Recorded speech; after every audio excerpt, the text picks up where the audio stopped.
it'll have to do. That'll have to do, won't it? After all that, we're just settling with that. It's going to have to be, I'm afraid. Okay. I think. Right. Are you ready now? Can we get going? That'll do, won't it? Yeah. So yeah, I did bring it in just in case, but we'll get into this anyway. But... Right, folks, welcome back to Brew Time. It's him again. How you doing? Mate, thank you very much for having me. I've not seen you for yonks. I know. I was just thinking to myself right now, but before I came on, I was thinking, when was the last time I saw Dickie? Not the last time, obviously, I saw. The last time I saw Dickie Vegas. This one? Yeah, this one. And I can't remember when it was. Because I wasn't at Wildbad last year. No, I'm sure we must have seen each other since then. I don't know, man. I don't think we have, Jesus. ABR Festival, definitely. June. Is that June or July? June. Wildbad's in July. June. It's got to have been June. Must have been Wildbad. That's terrible. Oops. I even put some aftershave on for you. Have you? It's very kind. What do you think? It's doing the job. It's doing the job. Is it getting going already? Missed it, mate. I've missed it. Listen, I don't know. I know you saying you might be on water, but I need to get a beer down my neck. Go for it. Have you? What are you doing? Are you going to do water, or are you going to do? Well, I'll have water for now, and then we'll see. Slightly disappointed in them. I'm disappointed in myself, to be honest. Right, this might explode. Hang on. We're all good. Slange. Here's to your Cheers, health. my friend. Cheers. It's not like, don't worry, it's not like a new leaf I'm turning over or anything like that. It was just, you've got to be the same. By the time you're coming off the back of Christmas, you're just like, I feel fat. I feel like I've just had far too much turkey and booze. And I just thought I'm having some time off it. No intention of doing dry January or anything like that. I just thought I've just had enough now for a bit. So, and then I've kind of just not bothered. And and where are we now? End of Feb. Yeah. And I've not had really anything since New Year. So apart from two episodes, once when I first went up to the Outer Hebrides, the first restaurant. How long did that take him to mention it? What's that? 10 minutes? Well, we're not talking. 10 minutes. We'll get into that in a bit. But no, I meant the drinking thing. The first restaurant, the first hotel. Sat down, thinking, I think we're up in, Gretna. So got settled and everything. No intention whatsoever of having a drink. Sat down in the restaurant. Chose, the waitress is there. Chose what I were eating, and she says, "What can I get you to drink?" And I went, You don't really go to a restaurant and not have a drink, do you? So 8 bottles of Chateau Neuf de Pape and a bottle of rum, please. I panicked and just ordered a drink, So, and then, and when I went to Greece with Chops doing the bloody Suzuki thing. Yeah, rub it in. Yeah, thanks Suzuki again. Thanks Suzuki. Cheers. Thank you. Chops was most definitely let loose. Was he? Mate, honestly, I've never seen him like gossip here. Oh, you're brilliant. We'll keep it amongst ourselves. Tell us what happened. He was just on it, like he'd been let loose. And he's like, "Well, are we having one?" I'm like, "Well," and I was telling him the same story. I've not really had anything really since Christmas. Yeah, go on, and we can have one. And I had this first drink, and he says, "Are we having another?" I'm like, "Where's this Chops come from?" He doesn't get out much, does he? He was falling off chairs and all sorts by the end of the trip. It was brilliant, though. We had a cracking time. But anyway, good. I'm glad. Shame you weren't there. Apart from a cracking time, other than the freezing cold temperatures down there. It's following you about, mate. What is that all about? Mate, can we chat about this now? Your latest Scotland, your latest North series. I watched it all today. I've got to put my hand up. I have not had the time. I've been flat out editing like 7 days a week for about the last 5 months. I'm exactly the same, mate. So I'll owe that to you straight away. I've not seen anything of yours for ages, or anybody's for that matter. I've just not had any time. You just don't, do you? As a creator, you really struggle to find yourself time to be able to enjoy, others' other videos. So yeah. But I sat today and watched all of it back to back. Thank you very much. Episode, mate. Jeez. Do you know when I first saw you doing it? Part of me was like, fuck. Because I was like. Back in the day, I've done all that, but I just never bothered recording it. And I thought, I watched it. No, I've not ridden in that. Fair play. Well, fair play. I spoke to you, if you remember, when I just hit the Outer Hebrides, and I spoke to you then, and I was saying to you then, I'm crapping myself basically. I feel, I was as far away as I could get, and knowing I've got to come back through it all. I was kind of just on like mission mode. I've got to get this job done. I've got to get it done. Yeah. Even though everyone's messaging me saying you need to brace yourself and this, and this, and I was like, ooh, really? I just wanted to cry. But I just got on with it and tried to deal with it the best I could. But I've had tons and tons of messages, and the views have gone stupid. But it's just been all the way. I was just trying my best to get home. That's it. Mm-hmm. I was genuinely crapping myself. You can see that. I mean, that the last part when you're going, I think it's the last part when you're going over the Lech road. Yep. Where all the skiing is. Episode 4. That's the worst. Yeah, and you're trying to get to is it Braemar or Ballater? You're trying to get to. That's it. But I've been over that road when they're skiing at the side, but they normally snowplow it all, so the road itself is okay. You might get black ice, but the road is generally okay. But that road was not okay. You might get black ice. Yeah, but that's all right. But when you were going through it, it was like deep snow. It looked like you hadn't even gritted it. It was stupid. And do you know? And I didn't realise at the time, because it was just like I said, I was in mission mode. Yeah. During the edit, I realised all the way through, pretty much, even going up, I'd get to a bit that's really bad, and I'd doubt myself, and I'd stop and I'd go, it's not a good idea. This. We'll just have a look a bit further. Yeah. And that's what I kept doing, just getting myself into more trouble. Mm-hmm. And the Lech road, that one really, I just thought, I've not seen any traffic. This is not good at all. I'll just have a look a bit further. And at one stage coming down off it, because again, the GoPro doesn't really show perspective, and it's properly steep, as you know. One bit coming down the other side, it was just sliding. And I'm just trying my best to correct it the best I could without really braking or accelerating. And I just thought, please, no, don't. Because the other thing, like I said, this was going in my head all the time. Going, so you know what it's like if you drop your bike, the way a ton, you can lift them up, but it's not nice, is it? No, it's hard. You can lift them up. But how do you lift a bike up that's 250 kilos on snow and ice? Mm-hmm. How do you do it? Yeah, I'd still be pushing it down the road now, wouldn't I, trying to get some kind of traction. And you'll always get people going, well, you're doing it wrong. You want to be turn your back to it. You're like, yeah, very good. Yeah. You try it in this situation. Yeah. I'm a grown man. I've got big boy pants. I can do it. Yeah, it's funny because that bit on the left, I did all of that route. I've just finished the Scotland series now from the tour last year. So literally, I know exactly where you've just been because I've ridden it. I've just edited all the footage of it. And there's a bit where you go over a humpback bridge, and then you meet a chap in a 4x4 coming the other way, going, "If you're planning on going this way, don't. Go that way." Yeah. I remember that bridge and just thought, gee, if that is ice, you've had it, because it's a proper humpback old style bridge, isn't it? Yeah, it is. And do you know, it was, because you can hear the ice crunching under the tyres. All that stretch was ice. And it was just, well, someone were looking after me, because I don't know how I did it. Yeah. And just to get home and think, I've made it back. That's it, I am done. Well, that's enough blowing smoke up his arse, folks. If you've not watched that series yet, make sure you do, his latest one. And if you haven't watched the one before, when he goes to bloody Shetland, watch that. Is this going to be an annual thing then, obviously? Because you went last year in the north and you've gone north again this year. This is the third time I've done Scotland now. But yeah, next time I think I'm going to go south. But I will do a January solo tour every year, yeah. Yeah. But yeah, and this year's, because of the forecast, I was so close to postponing, and I just thought, I'll just go south. I'll just go. I'll go to Portugal, have a run around Portugal, and scout out a new tour down there. Mm-hmm. And then I just thought, no, I'll still do it. I'll go for it. I like it. I like it.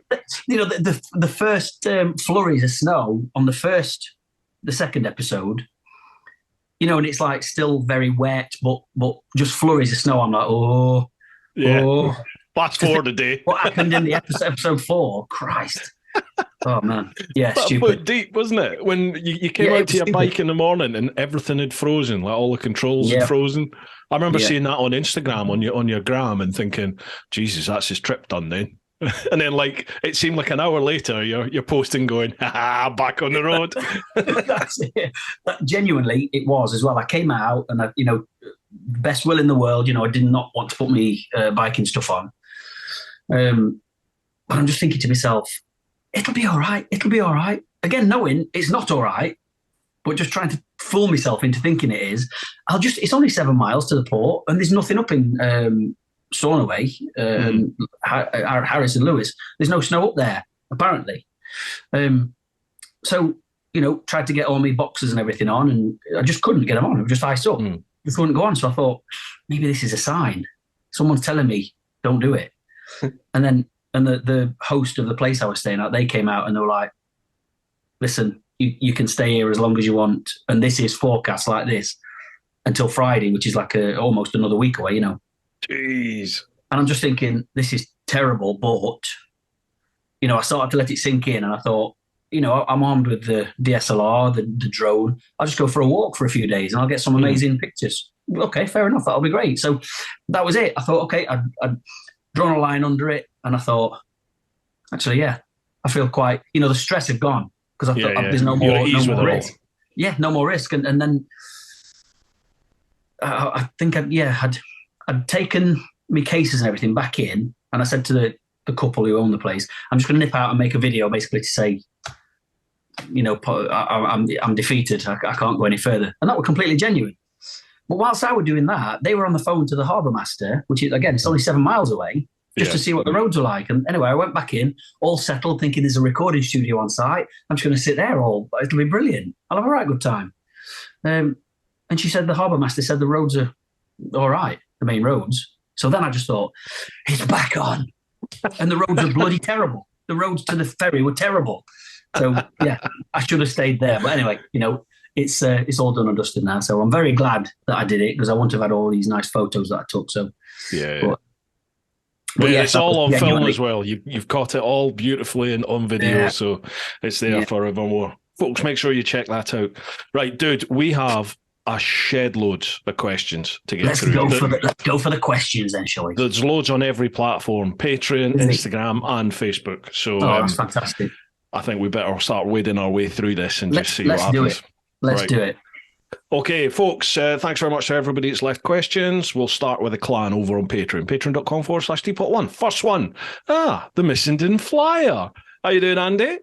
I've got a question for Dickie. How much does he think a second-hand bike trailer is worth? More than nothing. Just asking, what's this? Is he trying to get a trailer off you, or are you trying to get a trailer off him? What's this all about? Andy, it's worth a kiss and a cuddle. And these kisses and cuddles are valuable. You're going to go into this? You're basically, long story short, I've had a Transit Custom for 4 or 5 years. I've wanted a truck because I'm a country boy. I'm a whiskey drinking country boy. I'm a redneck, and I've wanted a truck for ages.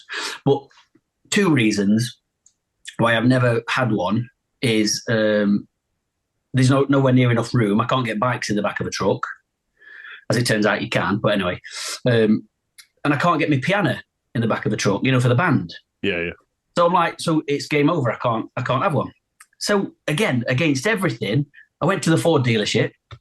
I'm like, I sat down with the bloke and I said, I really love the Wild Track, but it's going to be no good for me. It's absolutely the wrong vehicle for me. I need a van. The truck's not big enough. Where do I sign? And he's like, he's going, what? Anyway, we had a chat about it all and everything. And anyway, so he says, have you thought about the Storm Track, which is a special edition of the Wild Track? So I didn't even know that existed. Tell me about it, kind of thing. So show me some pictures, and it's basically a fancy version of the Wild Track. So it's got electric roller shutters, and it's black window. It's just mega. It's lovely. Anyway, so I said, sign me up. So basically, I bought a brand new truck, and waved my van goodbye. Yeah. Then I'm like, oh, well, the piano's not going to fit in that. So then I had to buy a new piano that's smaller, which is I've actually wanted a Nord stage piano for years. Yeah. I've just never bothered, and then I just thought, well, now I'm forced to buy one. So I bought a Nord stage piano, which basically the piano that I normally use on stage is full 8-octave, and it weighs 45 kilos, and it kills me every single time I carry it in. This new one is 5-octave, and it's 9 kilos.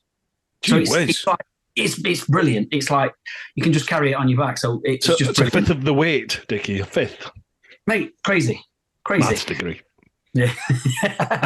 But anyway, so I got a new piano. Then realised I need a trailer for towing bikes. So then I put a post out on Instagram because I'd never looked into bike trailers before. I borrowed one to transfer my AT back to my mate's garage to have some stuff done on it, and it was just it was an old big clunky trailer, and I thought I've still not gelled with the truck, by the way, because it's amazing, it's lovely, but I'm used to a big van, and I've got like a third of the capacity now, and I'm struggling to find its place. Its strengths. So I borrowed this trailer and it was just clunky, and I just thought there's got to be a bike version. So I started looking into bike trailers. Noticed you can get like foldable ones, so they don't take any space up in your garage. Ones that drop down at the back so you can ride up onto them. I thought, oh, brilliant. So I put a post out, and a load of people came in and said, oh, you need to try this one, try this one, try this one. And then Andy had said he'd got one. Have a look on my video. I had a look on his video, and anyway, fast forward the story. I went off to Greece to do the Suzuki thing. I came as soon as I landed. Andy messaged to say, "Hey mate, I've just realised I don't want my trailer anymore. I don't need it." And I was down at Heathrow, and he's like, you're just down the road from me. So if you want to call at mine on the way up, take it and see if you like it. And if you like it, then have it. Not for free, but he said, have it. And anyway, so I got home and he's minted. He's minted. You can have it for free. Tried it a couple of times, and it's old. It's got TMF stickers all over it, so it's a bit it's a bit soiled. Yeah. But I texted him and I said, actually, it feels quite nice to tote. So yeah, I'll have it. How much do you want for it? And he said, well, this is typical Andy. I said, how much do you want for it? He said, well, you just have a think how much you think it's worth as a second-hand trailer, and then just get back to me. And I haven't got back to him. I'm hoping that's how much it's worth. So, Andy, to answer your question, like I said, a kiss and a cuddle, pal. He'll be on his way up right now. yeah, he will. Yeah, I want it back. I've always wanted a truck. I've always wanted the Wild Track, the Ford Ranger, always. Yep. And I even managed to talk my wife around. And I was like, yes, going to get a truck. Once we got married and we got the house, it's like, yes, going to get a truck. And then she started sowing seeds of doubt in my head. She was like, it's really not going to be that practical, because you're not going to be able to, like, we're planning on getting the dog. Well, we're going to get a couple of dogs at a time. And she's like, where would the dogs go? Because she's like, they're not sitting in the cab, so they'd have to go, on the back. And she said, and then they're just out in the elements. And I was like, we'll get a cover over the top. We'll get the cab over the back. It just wasn't going to work. So we've got a Skoda Zodiac or something now. Ooh, you can see it. That's nice. I like that. Lovely. Well, exactly what you just said there. Your Nicky had said, well, the dog's not going in the cab because it's a stunning truck. Like, it's all leather and, it's half leather, half Alcantara. It's just stunning inside. And I do not want to be putting things in there that don't belong in there, Yeah, so then I'm trying to get things in the back that don't fit, because there's no bloody space. So anyway, well, it's a nice truck, but yeah, but it looks good. I've not found its practicality yet. I'm sure it'll tow a house down, but even if it'll pull a house down, but yeah, we'll see. Right, next one. Cheers for that one, Andy. Next one, Yorkshire Biker. Big fan of Richy V. Obviously not as much as you, though, Bruce. Obviously, thanks. How does he manage balancing home and bike life when going away on trips? I struggle justifying to myself going out for the day on my bike and leaving the missus, kids. Yeah. Go on in, balancing home life. Two things there. I'm sure you'll get this all the time as well, Bruce. When we're creating and producing videos, that turn up on YouTube magically, we're at home. You know, we go off and do a very short trip, and then we're back at home and we're creating this thingy that you all watch. But while you're watching it, we're at home, so we're not really away anywhere near as much as it looks. Yeah. And the second part of that is it's business. So, you know, whilst we're going away creating these trips, we're earning money. So, you know, as little as it might be, it's still business. You know, so that's the other. That's the other job. thing. You know, it's not as if you're going off on a jolly, is it? It really isn't. No, not at all. When people say that, oh, you're off on holiday again. No, I'm going off seeing nice things, but it's not a bloody holiday. You know, it is tiring, isn't it? You can't. People don't appreciate it until you're in that situation where you're leading a group of people and you're going away. It is tiring. It's mentally really tiring. At the end of a tour, I am fucked. Like, you know, when you go to Spain and stuff and you get the ferry back, on the ferry there, I'm at the bar with everybody. I'm on it, last one to the bed. And then all through the week, you're up all night, aren't you? Like making sure everyone's having a good time and socialising, drinking, entertaining. And every night, entertaining.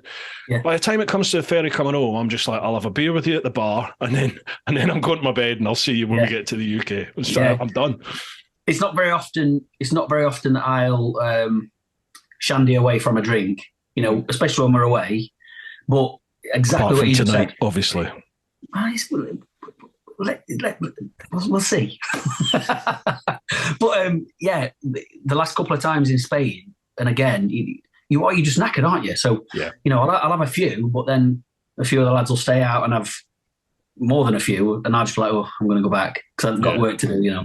But it don't, you know, don't get me wrong. I'm not saying, oh, it's so hard, it's hard work. You know, we're very fortunate to be able to do it, but it's not as easy as a lot of people seem to think. You know, I think they just think we're having this big, you know, romantic trip away, and it's just fantastic.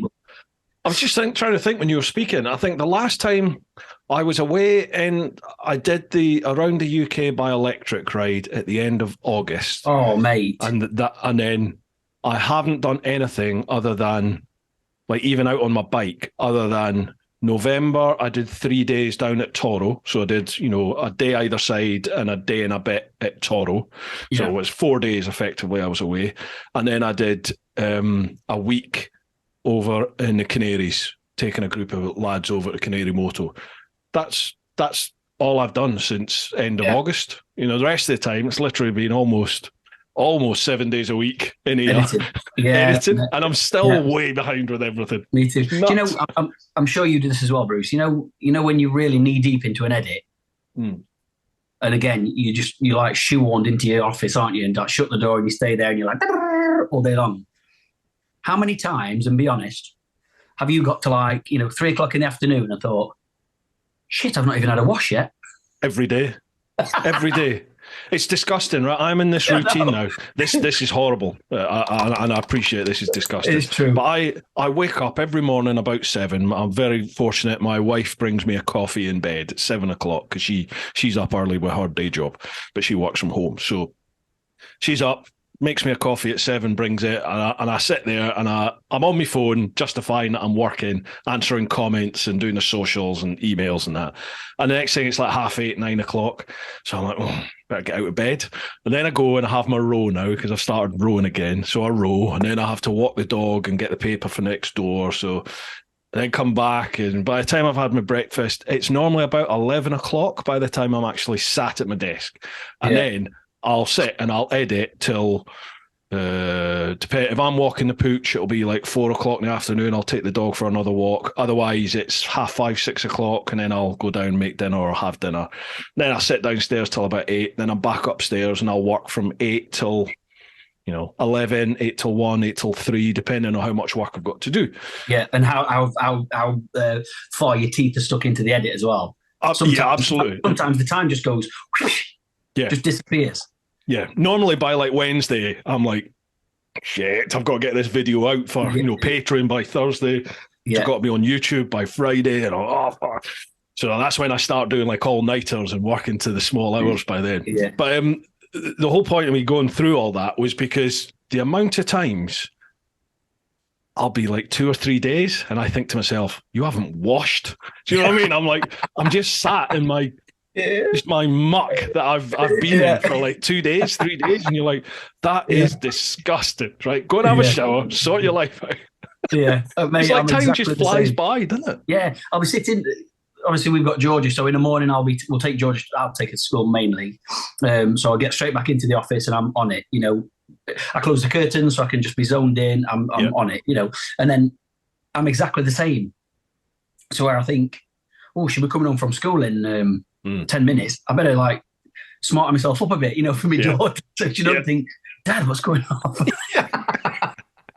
You turn up school to pick him up and you're wearing the same stuff you wore like 3 days ago.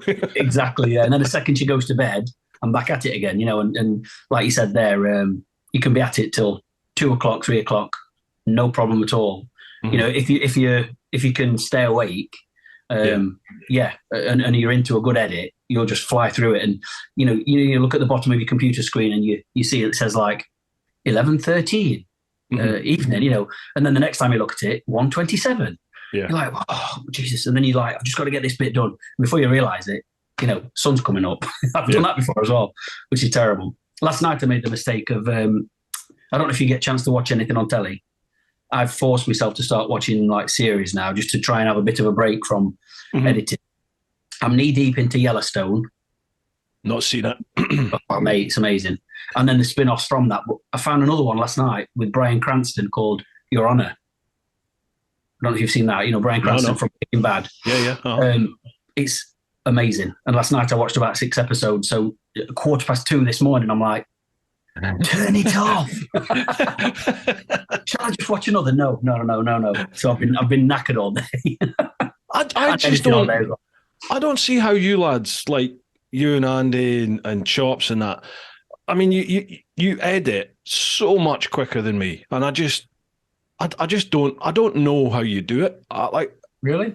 Because I've looked at my editing quite in depth to try and speed it up a little bit, and I just don't see how I could speed up how I do it. And talking to you guys, I edit the same way you lot do, but you just seem to edit so much quicker than me. It takes me days. Like a quick edit is probably 3 days, and then for a tour series episode, I'm probably looking at for a good 4 or 5 long days to get one of them out. But you guys just seem to get it done so much quicker. For me, in this Hebrides trip, for instance, because I was on my own, I've got no other riders to edit in and things like that. Or I flew through that edit, got each project set up, synced, and then roll my sleeves up, had a bit of a stretch, and then the storyline unfolds, and then which way they're going, and just completely on a roll. But I'd probably say each one of those took me, 2 days. And that's quite good for me, actually, because normally I'm the same, 4 days, 5 days sometimes, especially if you've got other riders, because again, syncing other people's footage and, things like that just take time, don't they? And then messing about with everybody else's audio and cleaning it all up so it's all nice and all that kind of stuff. Sometimes it can, it's a bit like today I've been editing a Toro video from last February. Wow. So I've already knocked one out. About Hey!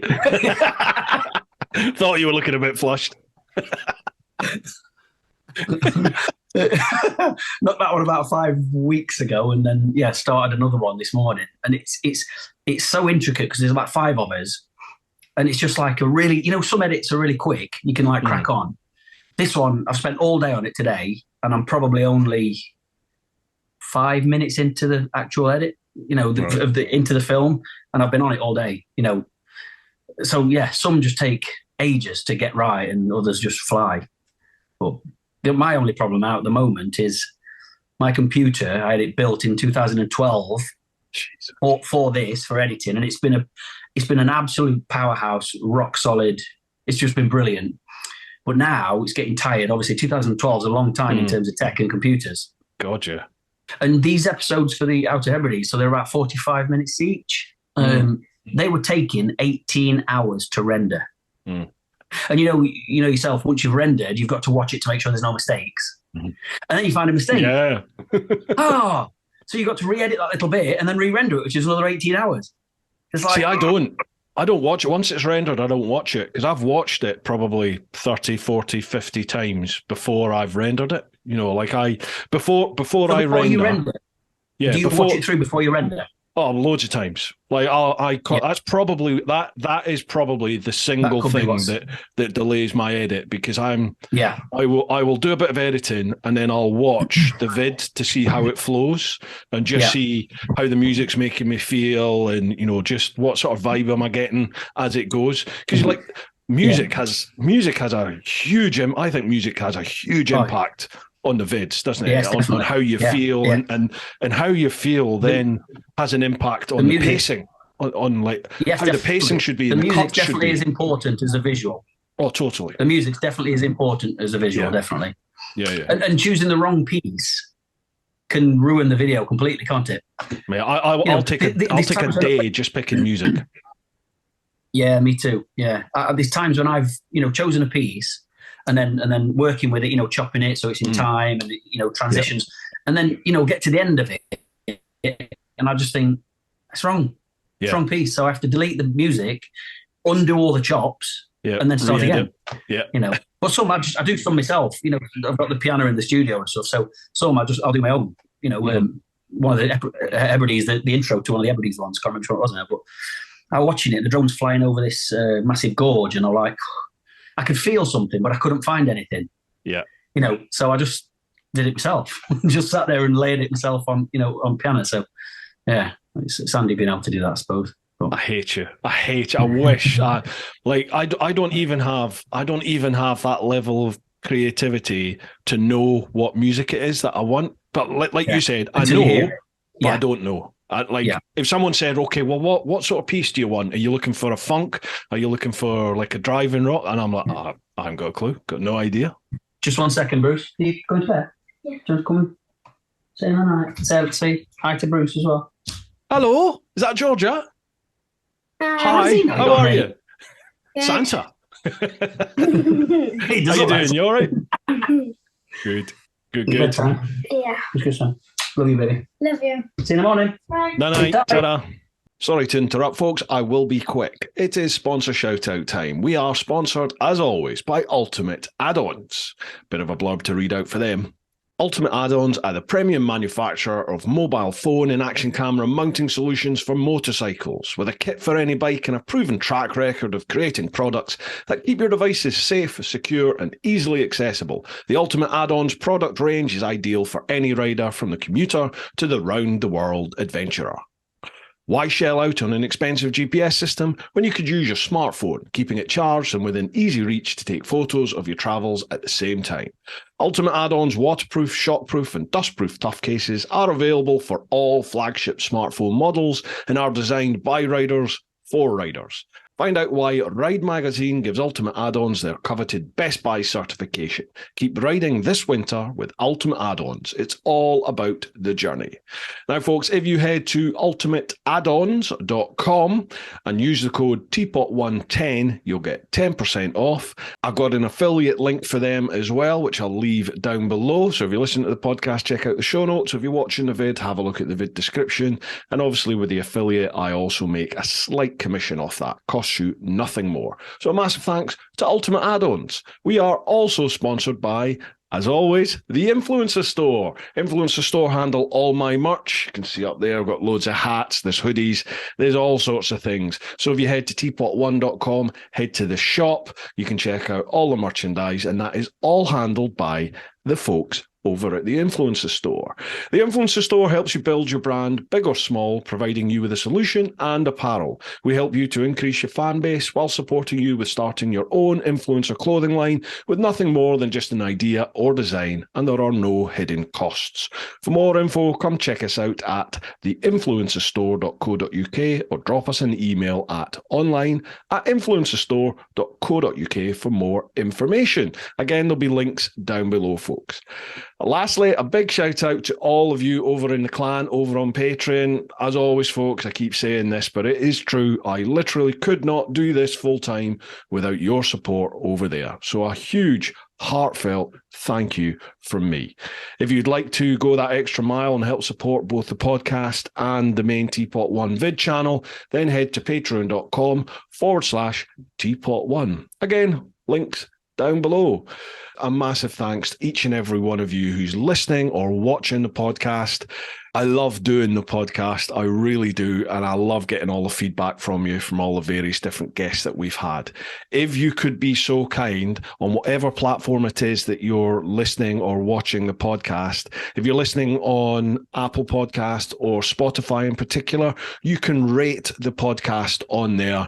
Obviously, a 5-star rating goes a long way to help boost the podcast up through the ranks. And if you're watching the video, just give it a like, give it a comment, and both video and audio, if you share that with everyone that you think might be interested, that would be a massive help.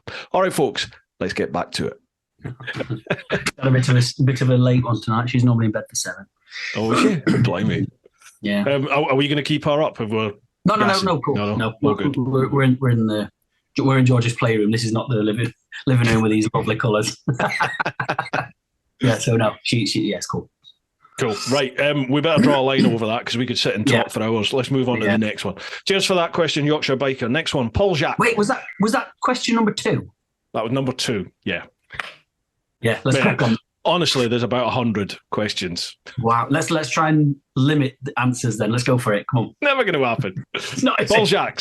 His current Hebrides excursion was a hoot. My question, did he feel the Honda's DCT was a help or a hindrance in those conditions? DCT.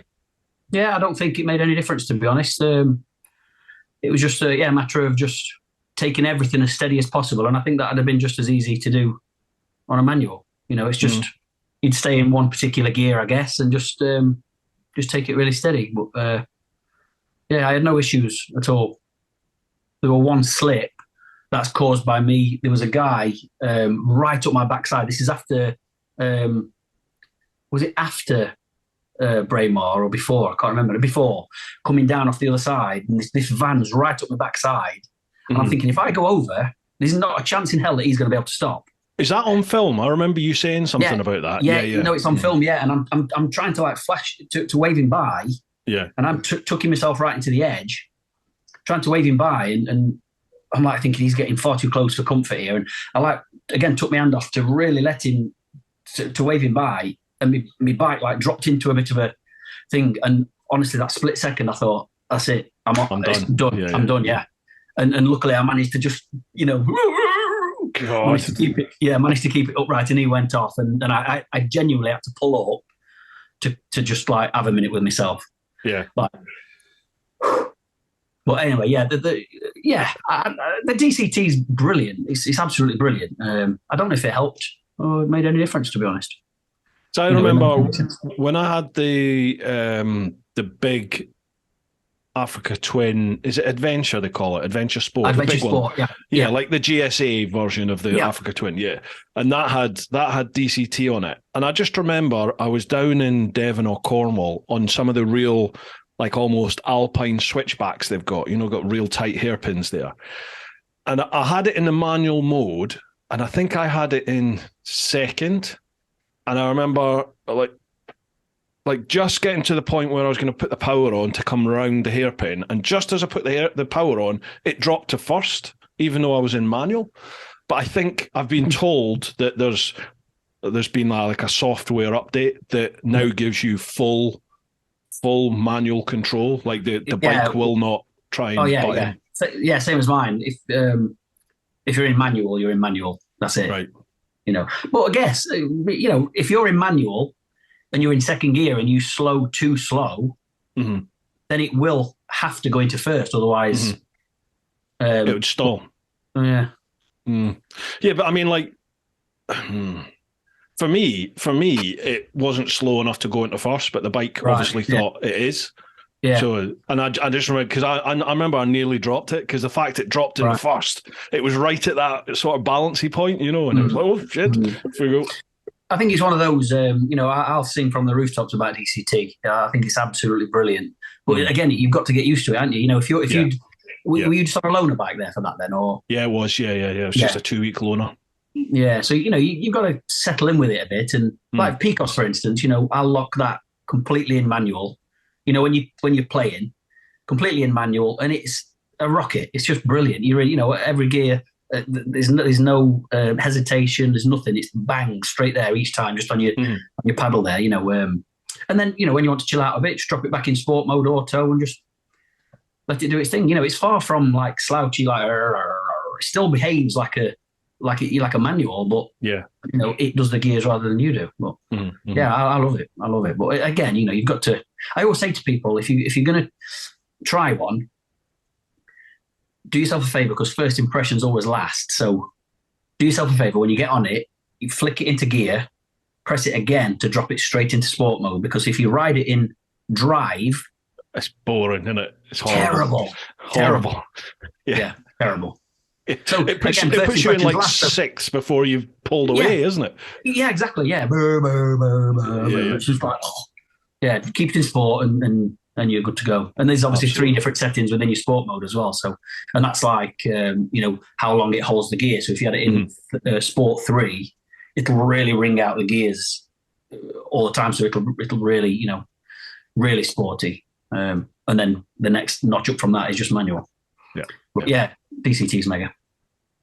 Right. So okay, we'll draw. To answer that, I don't think it hindered or helped. I think it was just a matter of, I was only riding at like 20 mile an hour. I couldn't ride any faster than that, So there were a couple of times when I thought, when it looks really deep, and I thought, I'm just going to have to gun it just to see.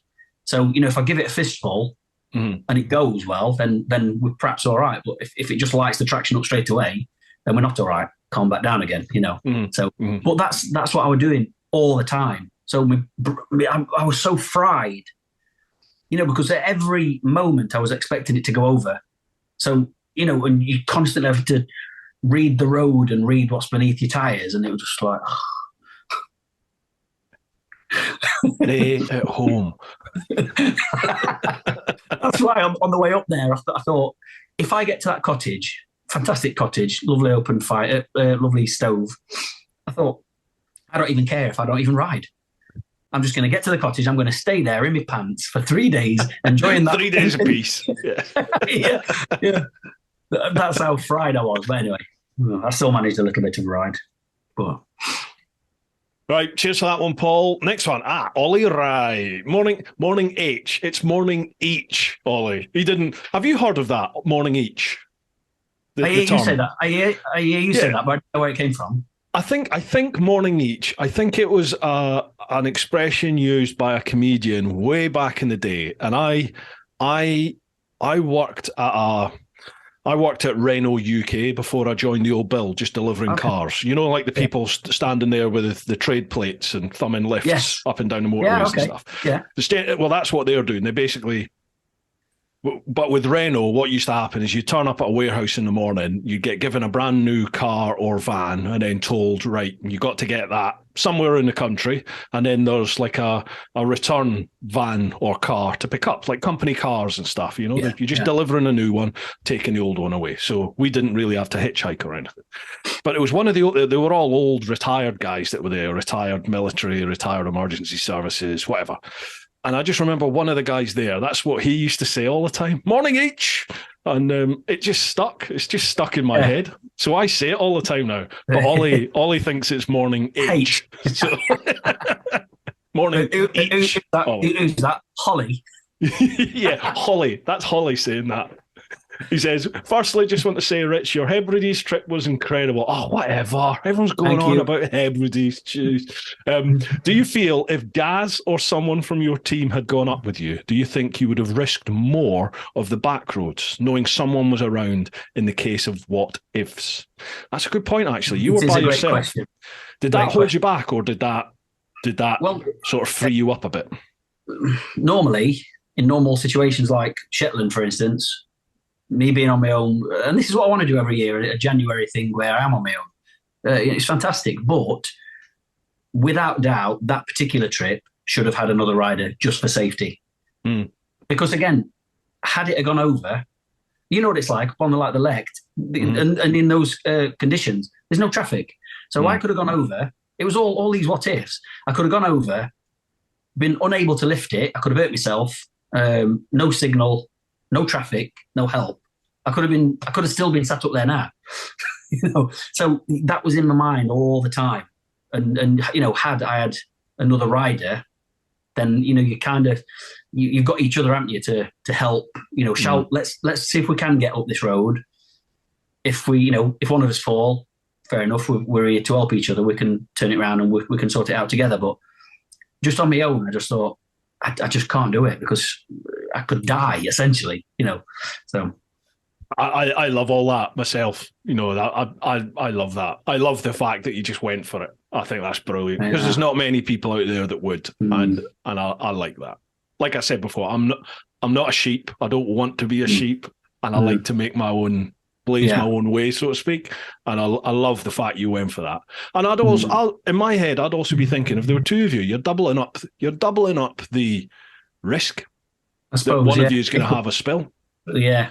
If the first person goes, there's nothing to stop the back person, sliding into you, or and then you're both gone down, and and you probably, to be honest, you probably would. I pushed that way too far. That's on my own, for my own comfort. During the edit, I'm just like, what an idiot! Why would I? When I pulled up there, and I said to myself, I don't know about this. I think I might have to look for a different way. Why didn't I listen to myself and go a different way? It's because I was just like, but the photos up there will be incredible. Yeah. Let me just go up there, Yeah. But I think, had there been another person, you'd have pushed the boundaries even further, which, again, like you said, could have ended up in, you're increasing the risk, definitely. So it should have had another rider, but perhaps good that it was just me because, could have been worse. Yeah. When you're egging each other on, come on, we can do that. Oh man, I wonder what would have happened if we'd both gone on that. I know. Shall we go up Ben Nevis? Do you think you can get bikes up Ben Nevis? Just for a photo. Yeah, imagine a photo, Dickie. Come on. Second question to you both. If you punched yourself in the face and it hurt, are you weak or strong? I think you're just stupid. Yes. I concur with that answer. Yeah. Oh, Ollie. I'm very disappointed in you, Ollie. Go and have a hard with yourself. Mark Paskin, where is the furthest away from home that you've been recognised from your YouTube channel?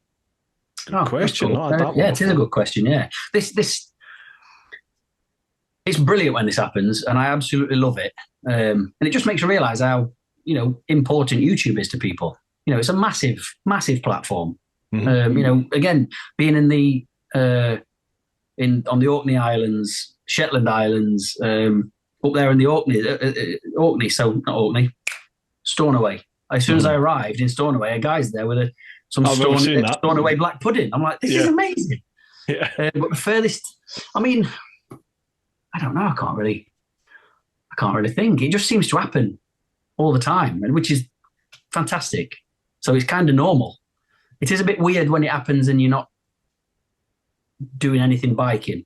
Like you're just out with your missus or something. Yeah. Or you just yeah. Because that's a bit like, oh, because you don't expect it to happen. But if it's anything to do with bikes, or if someone knows you go into a certain place, then maybe they'll be on the lookout anyway. But, it is very cool. And I love it when people say hello and, stop to say hello. I love it.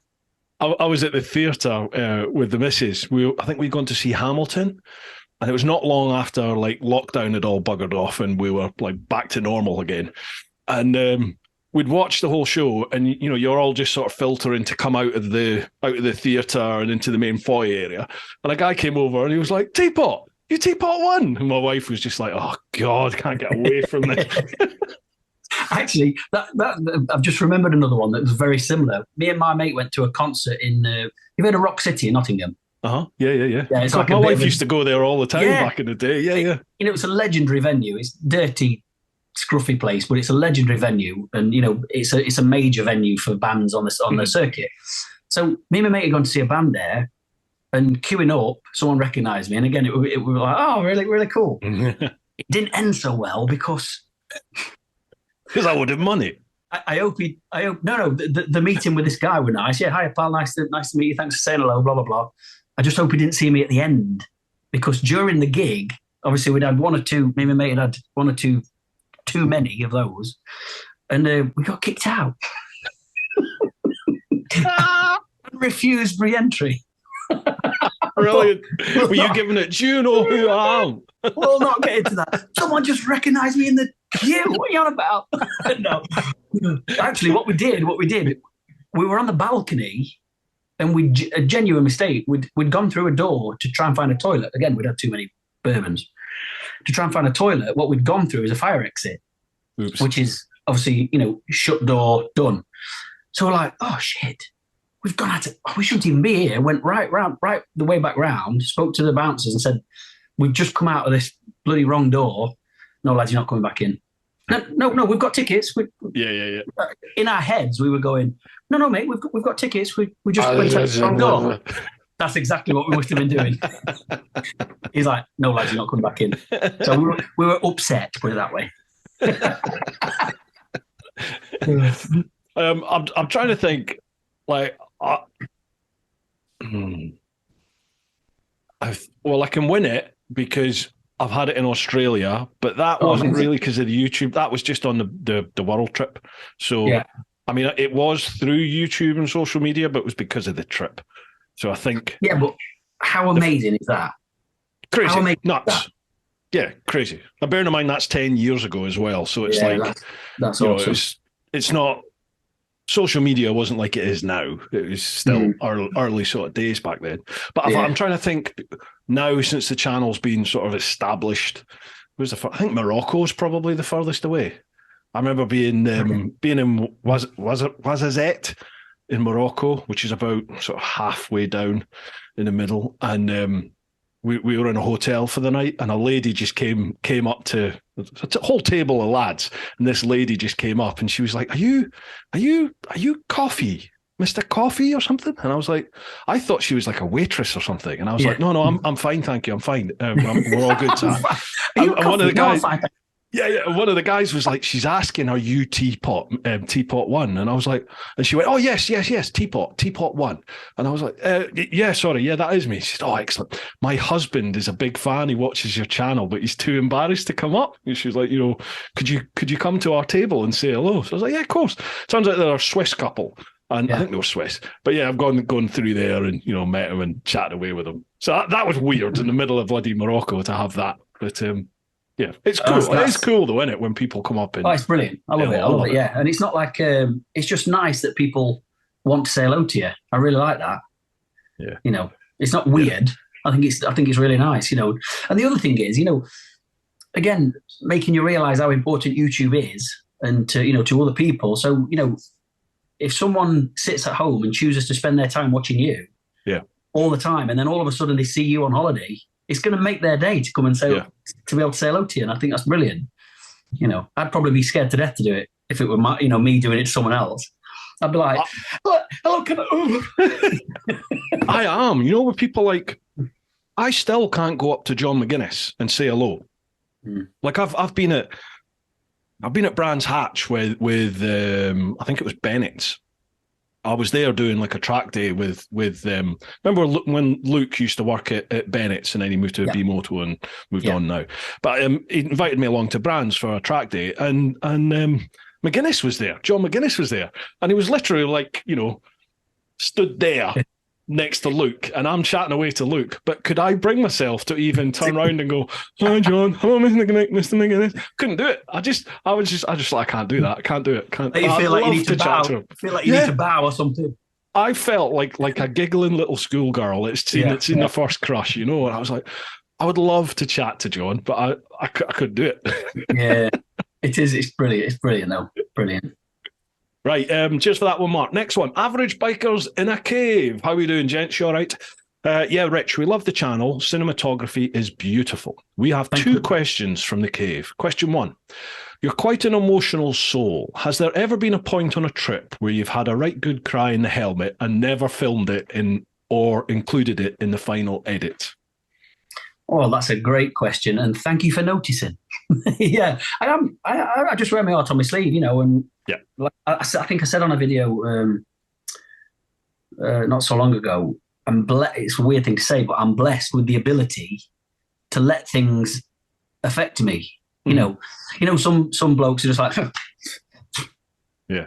But I'm not. If it moves me, whether it's a photo, a song, anything, I can let it move me. And yeah, several times I don't think I've ever had a point where I've broke down and not put it out. I've never put one out where I've actually broke down, but there's been times where I've just pulled up and just turned everything off just to have a minute with myself. Just to kind of shake it off, and then just carry on going. But I think I did it last year. Was one of them actually going through Glenshee, and it was just the first trip back out of all being cooped up. Yeah, and I think it was just a moment. I was not even one bit emotional at the time. Just remember coming around the corner and then realizing I were in the middle of all this amazing scenery, and I've been to many times before, but because it had been such a long time that I'd been there, it just hit me, and I'm like, whoa, where's that come from? And I really had like a moment of like, we've missed this. All of us have missed this so much. Yeah, totally. But yeah, totally. Great question. That's a nice question. Thanks for that. I find it hits me more. It hits me more in the edit. So when I'm back sat at the computer and and you're piecing the things together, and especially once music just seems to have a really big impact on me. And once all that comes together, if it makes me go, whoa, if it has an impact, I'm like, yes, this is gonna be good. And then you put it out and no one notices it, and you're like, shit, you're all heartless. No, but I think that's when it gets me, is probably afterwards, once I'm sat there and piecing everything together, and you've got all the different emotions coming in. He's got a second question. Question 2: when are you coming on our show? Keep up the good work. Have you been on the Average Biker Lads? No, I haven't. There you go, Darren. Send him a message, mate. Yeah. DM him. Do. Please do. Good bunch of boys. Real good bunch of boys. Cool. Thank you very much. Scottish, so you might struggle. You might struggle to understand them. Right, next one. Mark Paskin again. Are there any countries or particular routes that are on your bucket list still to be ticked off? Oh, there's loads. I get Pull that up a chair, Mark. Pull up a chair. Yeah. I mean, the list just goes on and on, doesn't it? There's a million places that, too many to even suggest. Your usual Australia, New Zealand, things like that. But the other thing for me, having a young daughter, I don't want to be away from home. For like 2 months. I get you. We did the America trip when she was 6 months. So she was too young, really, to know. But that was horrible for me, because it was like, again, going back to the last comment, me being emotional, especially since having Georgia, I'm terrible. But every day I just had to keep telling myself I'm in work mode. And then it was only at night that I was in bed that I'd be looking at my phone, like pining, and then, So if we didn't have G, I'd be all over the shop all the time. Dead, no question. It's all, wait till she's about 12, 13, mate, and then you'll happily just bugger off for about 4 years. Phone off, and away we go. Let's redo this question in a few years' time. Okay, right. So let's take family out the equation. So you haven't got the emotional ties. Blank check.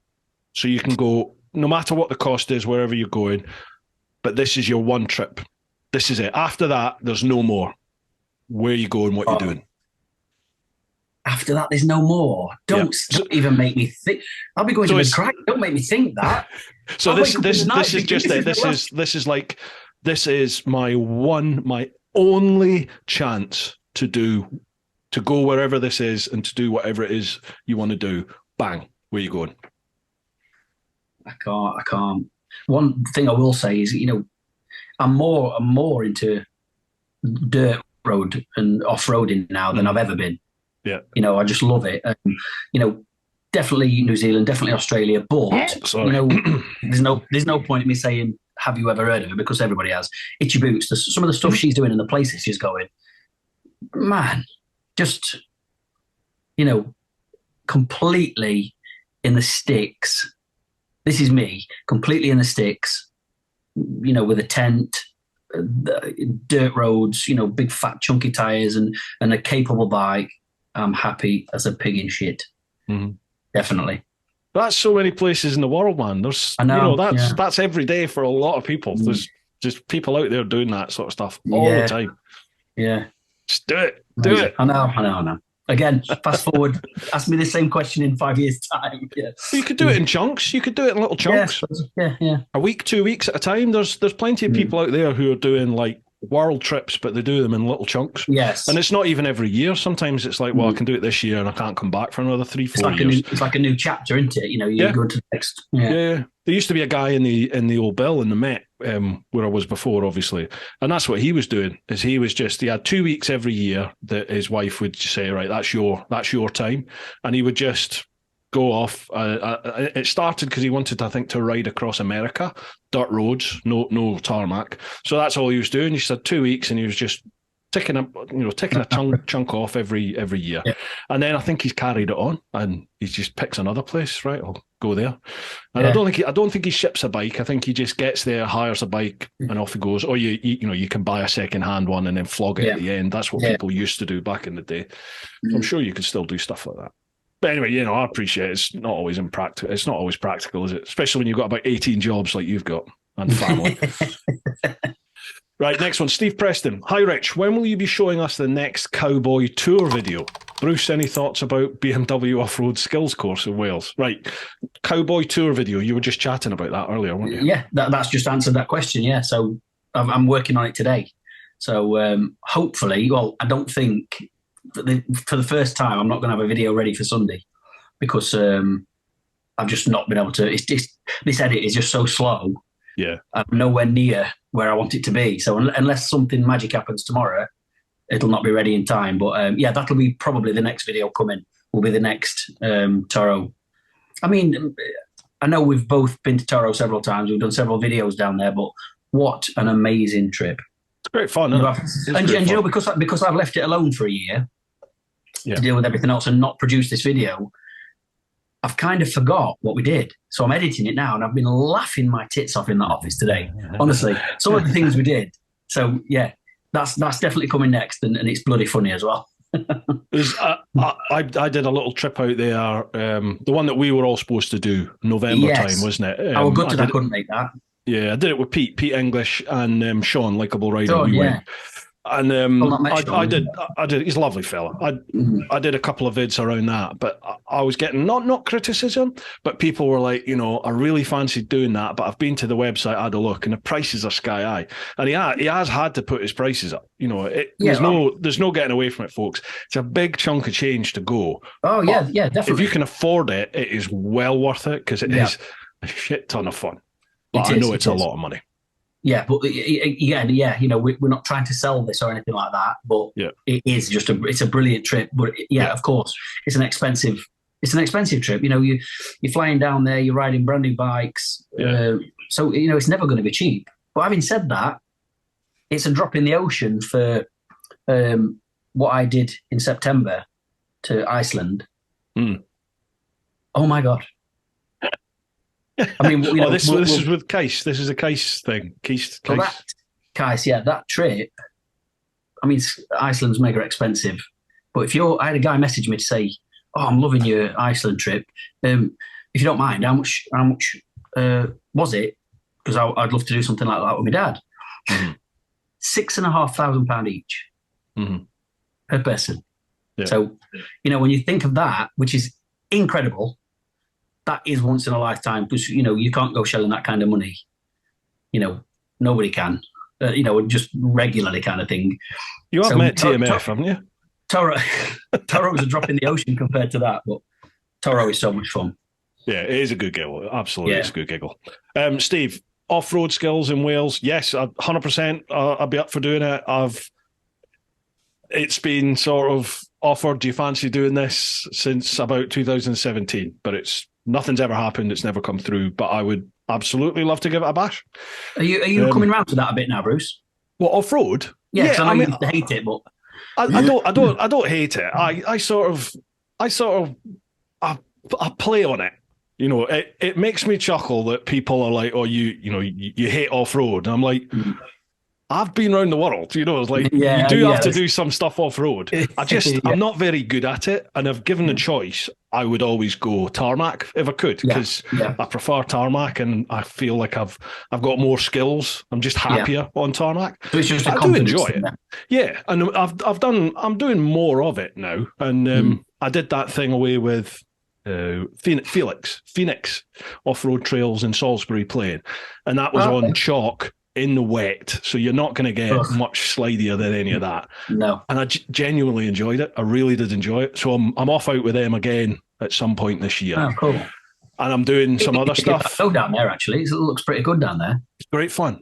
Yeah. I was just talking to you. Let's not make it public. But what I was chatting to you and Fish about for the next Big Little, 100% we need to get on that, because that's going to be massive. So that is something we need to sort. Yeah, we do keep getting badgered about that. So yeah, yes, we definitely need to do that.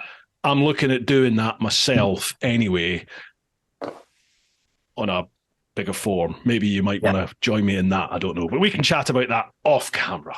Okay. Because I think that when the floodgates open, it's going to be a flood down there. You know, it's going to be like NC 500, isn't it? So anyway, right.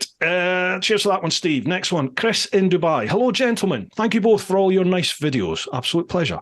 Possibly been asked before, any plans for some more co-op projects? Ah, well, yes, there are. We are constantly in our own little WhatsApp group with me, you, Chops, and TMF. We're always chatting about, you know, like what's the next collab thing that we do. Yeah. Excuse me, but we've just not nailed it yet, have we? We've not come up with an idea. Do you know what I've realised is, you know, when you're thinking like, you know, I've got this trip, that trip, the weekend, blah blah blah blah blah blah. Yeah. The year is not long enough, is it? God, no. It's just never long. It's not long enough. No. When people think, "Oh God, this year's gone quick," and I think, you know, there's so many things I want to do, and you just think, "Oh yeah, it's plenty of time." I look in my diary. Well, I can't do it then. Can't do it then. Can't do it then. Can't do it. No time left.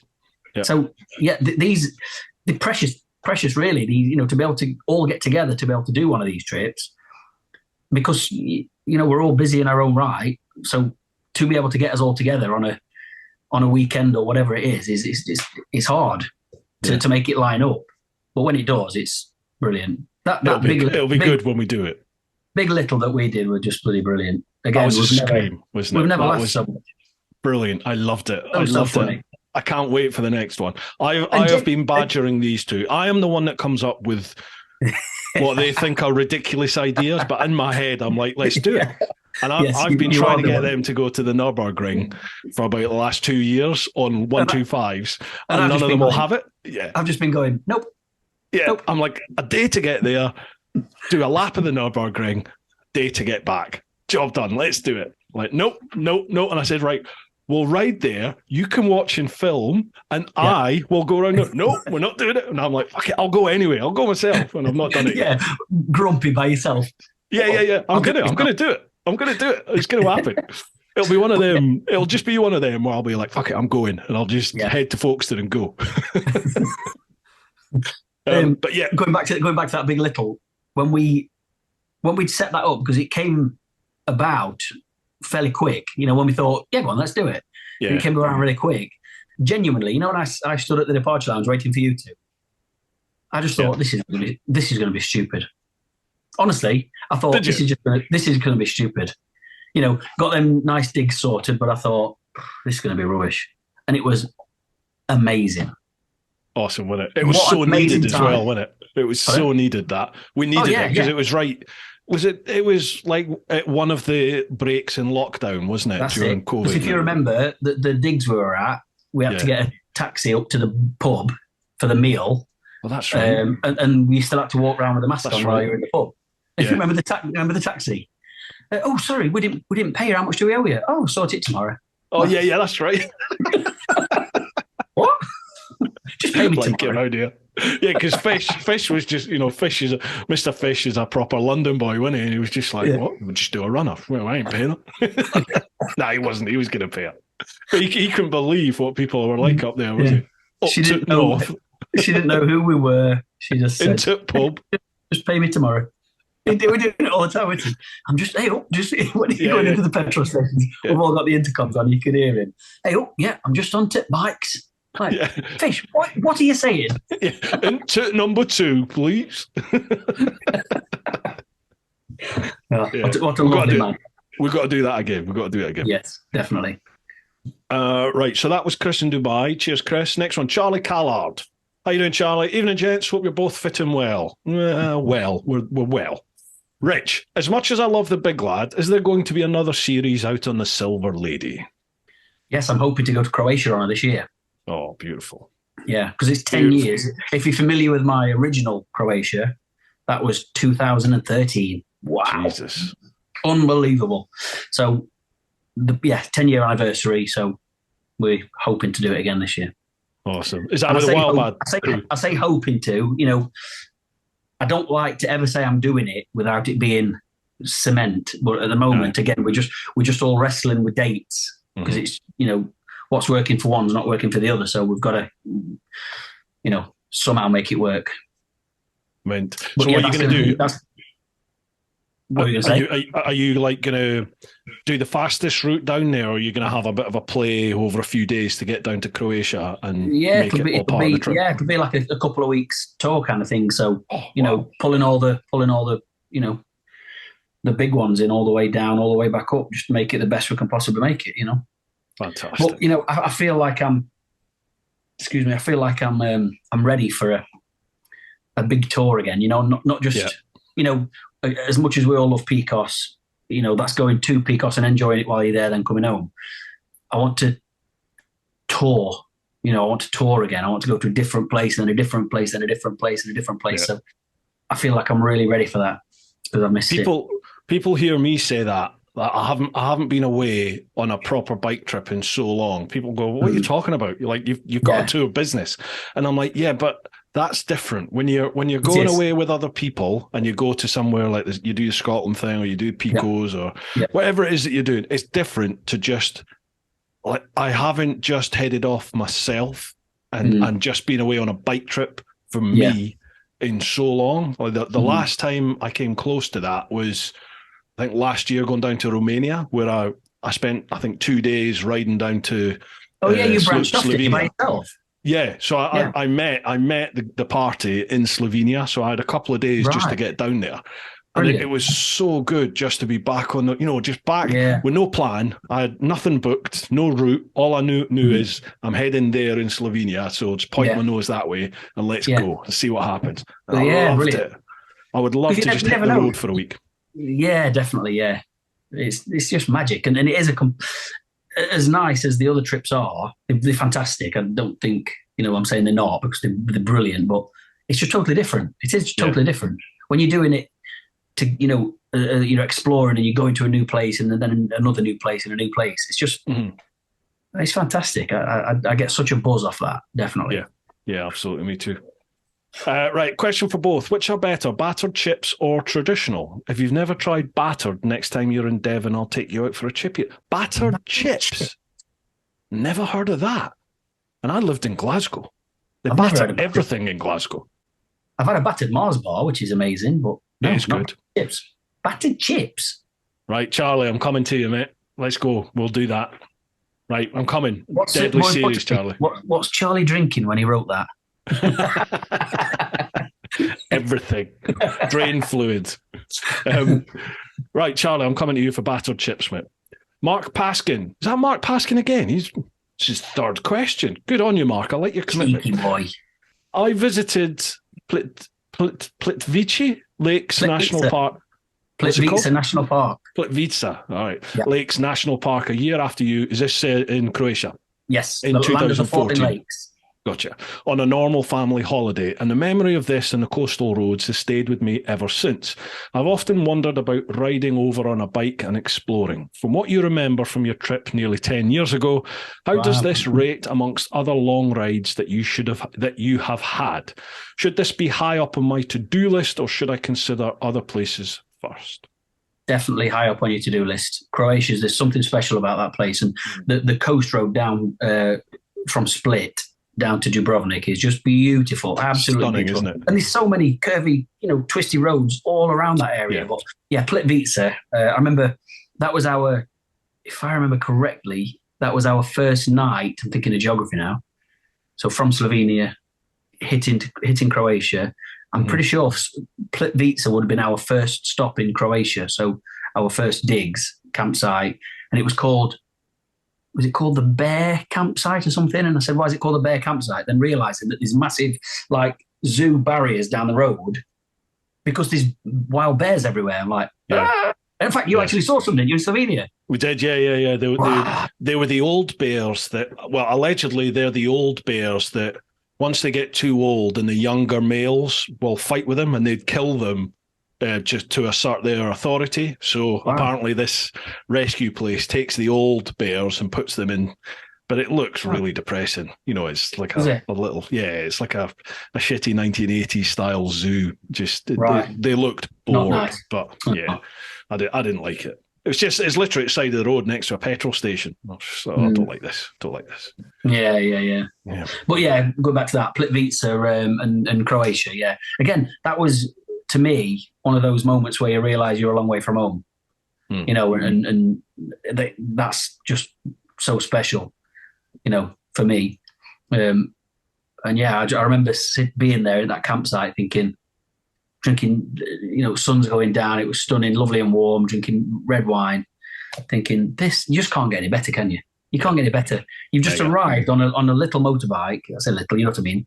You've not had to charter a plane to get there. I mean, you've taken yourself there on a bike. Yeah.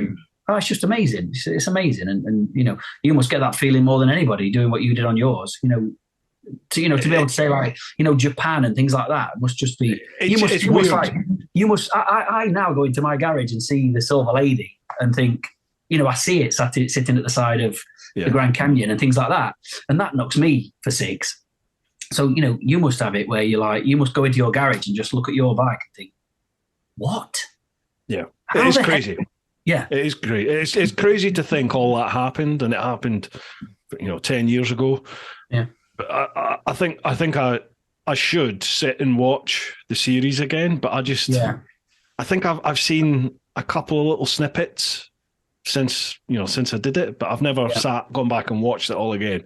But like you say, it's all up there for sure. Yeah, I'm getting her back on the road this year as well, though. I've got a mate of mine who's a mechanic. I need to give him a bell actually, and he's gonna come over. Is it running or anything? Or do you ever do anything? Do you ever start it? Do you ever do anything? I haven't ridden it since I did the book launch back in, I think that was 2015, 2016, and that was I rode it there. And that's the last time I rode it. So, the battery will be foobarred now. Yeah. But there was nothing wrong with it. There was absolutely nothing wrong with it back then. But I just stopped riding it, and that was that. Yeah. Oh, wow. I look forward to seeing that then, pal. Definitely. Yeah, I can't wait to get her back on the road. I want to get her back on the road and then do a trip on her again. That would be mega. Like you're doing on the VFR. Yeah. I would love to do something like that. Let's do something together. Me on the Silver Lady and you on that. How cool would that be? It'd be very cool. How cool would that be? Very cool. We might just give birth to something there, pal. Fuck, where are we going? Get on the bourbon. Right, get on the bourbon and let's get creative. Let's just, come on, let's do it. I've still not popped the lid yet. Go on then. Get a straw. Yes, good lad. Right. Okay, I'll crack. Excuse us, folks. We're just a way to get creative. What bourbon are you drinking? Woodford at the moment. I've got Woodford Reserve and Buffalo Trace are my absolute favourite drink. Just give me a second. I've got proper whiskey. Oh, Tamnavulin, is it? Tamnavulin, yeah. Let me just nip and get some ginger ale. What? It's bourbon, man. We'll talk amongst ourselves, folks. Oh, yeah, that's a great idea, isn't it? I'll get the beast back on the road. He's got the Silver Lady, and let's just hit the road somewhere. on two epic, iconic bikes. Where are we going to go? What are we going to do? Answers on a postcard, people. Right, well, Dickie. This is the first bourbon that I've had since Christmas. So, special occasion and all that. Well, this is the first whiskey I've had since Sam was on the podcast 2 weeks ago. Slange. Cheers, my man. Cheers. Right, that is definitely an idea. Just 1 minute. That warms the cockles. Let me just remember how much I've missed that. The last time I drank whiskey on this podcast, I woke up about 4 o'clock in the morning. My wife woke me up about 4 o'clock in the morning because I'd passed out on the couch with the dog downstairs. Was that the one you did with Sam? Sam, yeah, with Sam Vincent. Was that about 7.5 hours?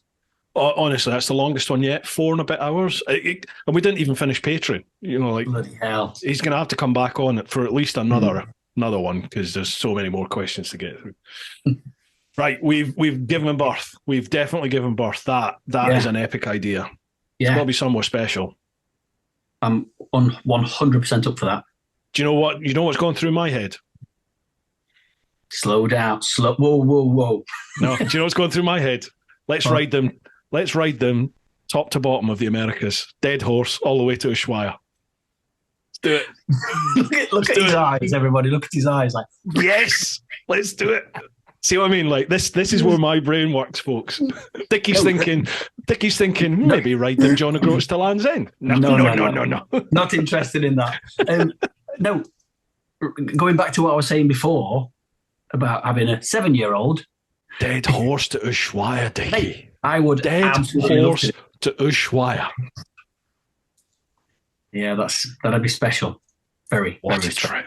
Let's do something a little bit smaller first. No, Piffle. Go big or go home. That's what I say. But yes, wow, that was one sip of whiskey. That definitely needs revisiting. Definitely that idea. 100%. Mongol rally. Look at, I can hear the cogs. Ulaanbaatar, Mongolia. Let's go. Tell you what, let's just put a pin in it for a minute and let's move on to the questions. I can't think about anything else now. This is all I can think about. Wow, this is going to keep me up at night now. I'm going to be thinking about this. It really will. I'll be getting messages off you at 3 o'clock in the morning. I've had an idea. Constant. Yeah, just be like a list. It'll be like using that, what's it, Chat GTP or whatever it is. It'll just be like ding, ding, ding, ding, ding, ding. Right, okay, let's come back to Earth. That was Mark Paskin, wasn't it? Yeah, so next one, SB97. Gents, you both rave about Scotland, no argument from me there, and the North Coast 500. When are either of you going to venture onto the northeast corner and try the Northeast 250? What, up in Grampian? I take it that's the one up in Grampian, in the northeast. Like, you know where you were at the left, through the Cairngorms? Yeah. Well, that chunk of Scotland, that's where I'm from. I'm from Mintlaw, which is right up in the corner there. I think I've heard about this. They've set up like a new NC 500, but they call it the Northeast 250. Yeah, because it's literally just where the bit of Scotland sticks out round like this. You've got Inverness in there and then Edinburgh down the bottom here. It's just all in this corner round like that. Okay. I've never heard that. It's good, but it's not got the wow factor like Western or Northern Scotland's got, you know. And going back to, did he say that we both bang on about it? What were the beginning of it? Yeah, you both rave about Scotland. Rave about it, quite rightly so. I mean, what an amazing, beautiful place Scotland is. You know, it is so special, and I say that every time I go. You know, just to be able to, whether it's on my own or with other people, it's just you just feel, I don't know, something different when you're up there. Yeah. Like I don't know what it is, especially, you know, being on my own recently in all the snow. I think there were one bit where I pulled up and I decided I'm going to go and, I think I said, I'm going to go and see if the King's in residence. So I'm going to call up Balmoral. And that moment there, I was just sitting thinking, just look, there's nothing. Mm-hmm. No people, and just the most beautiful scenery, and you're just there, a tiny little speck of time by yourself at that moment, see, things like that get me, definitely. So other people just think, oh, it's just, trees and, whatever. I remember when we did our America trip, we stood at the top of Angeles Crest Highway, and I was having another moment. Angeles Crest Highway overlooking Los Angeles, and I got all the guys at the front so I could take a picture. And I'm just having this full-on moment, like, no one's speaking. I'm just looking over thinking, looking at my VFR, Los Angeles is there. Yeah. Just, real, like, soak it up.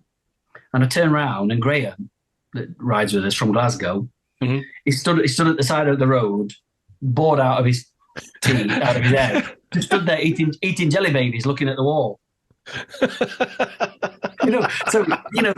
There's those of us that can let it move you, and others that are just like, it's just a road. Yeah, whatever. Can we get moving now? Yeah, exactly. Yeah. No, I get you. He says, Bruce, it's a homecoming tour down memory lane for you. Yeah, it is actually. I was looking at that Northeast 250 fairly recently, actually. Yeah, I'm maybe doing it a disservice. I'm gonna have to go up and do it now. Yeah. And have you heard of the Creef Cloverleaf? Have you heard of that? No, I don't think I have. That's another sort of biking route that somebody's plotted, sort of all around Perthshire, around there. So I'm going to have to go up and trial them on a. Yeah, that's the other thing I'll say. Going back to the NC 500, Scotland is so much more than the NC 500. It's so much more. Don't just go up and do the NC 500. Just that's not Scotland, is it? It's a bit of it. It's a tiny piece of it. You could just ride round for 2 weeks and never ever get bored. Well, that series I've just finished from last year's Scotland tour, that was with Simon Weir. So I do my tours with Simon Weir now. So he's part of my chicken strips thing. So he sort of plots the route, and generally he'll lead, and then obviously I do all the filming and all that sort of stuff. So he's a lovely guy. He's a great guy, yeah. So when he said about Scotland, I thought it's just I should have known, because it's Simon. It's not going to be the NC 500, is it? Yeah. And I thought to myself, well, I would have done it a lot before, but you'll try and get yourself hyper for it. And I think it was a mixture of me not having been up there in so long on the bike anyway, and then the odd little gem that we started it off around Dumbartonshire and all those areas, off of Moffat and all there, and we did roads that I'd never been on before. And I was just like, shit, and I didn't realise this was here. So from the get-go, it had the wow factor for me. Yeah. Bearing in mind it's my home country, and it was like, oh, wow, this is going to be something special, this. And it was like that every day. There was bits that I'd never done before, mixed in with the old staples that you have to do, Yeah. And I was like, oh, wow, this is mega. I'm loving this. Yeah. He did a cracking job. Really good job. That, on my, was it episode 1? 2, I can't remember, of the Hebrides thing, when I went up towards Moffat, and then I turned off towards the lake, there's 3 locks. Can't remember what it's called. But that was where the ladies were swimming. Oh, yeah. I can't remember the name never of it. knew of that. Never knew of that at all. And I was riding it thinking, what the hell? Never, all the times I've been up there, I've never even seen it. And it's amazing. Yeah. Yeah. And it's just, it's just a loop that most people would just glance by. It's the views though, isn't it? When you take like the little single track roads off the beaten track, and it takes you up over the moors and up into the mountains, and then you kind of it puts you down over a mountain and into a glen. You start seeing the glens. Some of the views that you were getting with the snow lying there and the low sun, it's like, man, that is gorgeous. Just beautiful. And you'll go back there in the summer and it'll look totally different. It'll be equally as impressive, but it'll look totally different, won't it? Because it'll all be green, the sun will be different. Yeah, the only thing in the summer though, you have to share it with other people. Oh yeah. It'll be full of camper vans, won't it? The great unwashed. That's us, actually. That's us. It's only 3 days. We'll be fine. Right, next one. Tony Hannum. Hi guys, hope you're both well. My question is to Rich. I've got an Africa Twin 2022 and I love it. I'm not the fastest rider in the world, as Bruce knows, but not the slowest. Thanks, Bruce. So, all right, Tony, no worries. But watching your videos when you're riding in the snow and off-road, when and off-road has make me ride more this. Oh, I think it should be has made me ride more this winter than I ever have before. Have you ever pushed your luck? Have you ever pushed your luck? Keep up the good work, both of you. So I think what he's trying to say is, have you ever? Well, you did, didn't you, in the Hebrides tour? Like, yeah, without question. Yeah, I've never. When you get to that oh shit moment. Yes, we all, really on every trip we go on's fairly dangerous. You've got to just be switched on with it all. But yeah, this one I definitely, without doubt, pushed my luck several times. So, like I said before, someone were looking after me because, again, during the edit, I'm just like, what? I'm even nervous myself editing it, and I'm not even riding it anymore. So yeah, I'm glad that you're riding more through winter. You can ride your bikes all year long. Tires make a massive difference, huge difference. And yeah, I definitely pushed my luck on this one, and thank goodness nothing happened. What were the comments like? What have the comments been like? Have you had any negative comments? Mate, the views have gone stupid, and the comments, there's probably thousands now. And I bet I've read every single one, and I bet we're talking like a 1% negative. Everything's just it's going down a storm. Everyone's loving it. But I've had the odd one saying like it's very irresponsible. The NH are already those that don't like you to always get it, don't the you? adventure world. Obviously you take a risk every single time you walk out your house. And I do like to, I'd never do anything. I'm about to say I'd never do anything stupid, but this was this is definitely on the borderline of being that.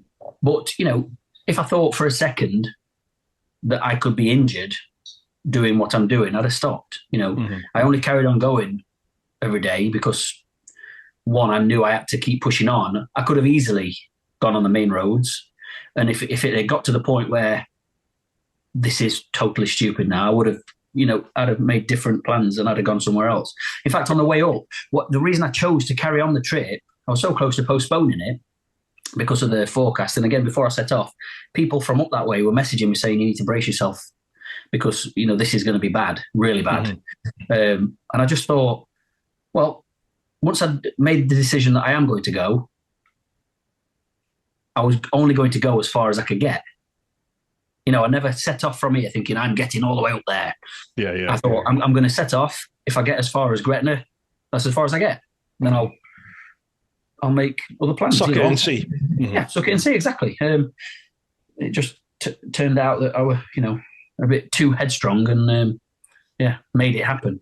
But everybody's different though, aren't they? And everybody has a different tolerance level. Everyone has a different oh shit moment. Their oh shit-o-meter is different. It's calibrated differently for everyone, isn't it? And it can vary. It can vary for the same person. Like for me, something that might freak me out one day or in a certain situation, I could come back to 10 minutes later, an hour later, a week later, a year later. Yeah. And I'll be like, no, I'm going for this now. So it just depends on you, doesn't it, at that time? Yeah, of course. Everyone's different. Yeah. I still get annoyed with comments, and I know I shouldn't, but I still get annoyed with comments when people try and judge you by their tolerances, their criteria, their right and wrong. And you're like, no, you can't.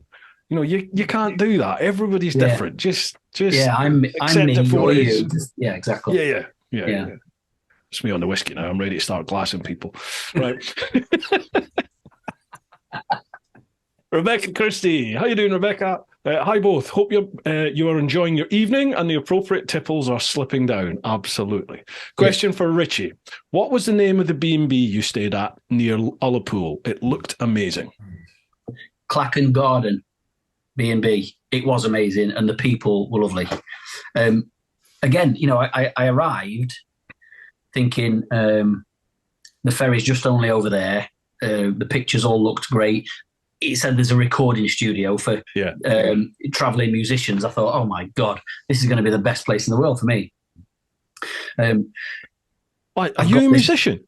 I've got this cloud. I've got this cloud of bad weather that I'm thinking, oh God, this it would, with me all the time. Like, I really don't know what's going to happen. But arrived there, a little bit nervous because of it all, and then realised that they were so lovely. And then I'm thinking, because it's just someone's house and it's set up like someone's house. It's not like you've not got guests areas, and so I'm thinking, I like my own company, but I'm also sociable, But yeah, I'm thinking, are we going to sit and eat together? I was the only guest there, so I'm like, am I going to sit and eat in the kitchen? Anyway, but no. There's the guest sitting room. It's only small, and I thought that was the actual living room, but they've got another part of the house.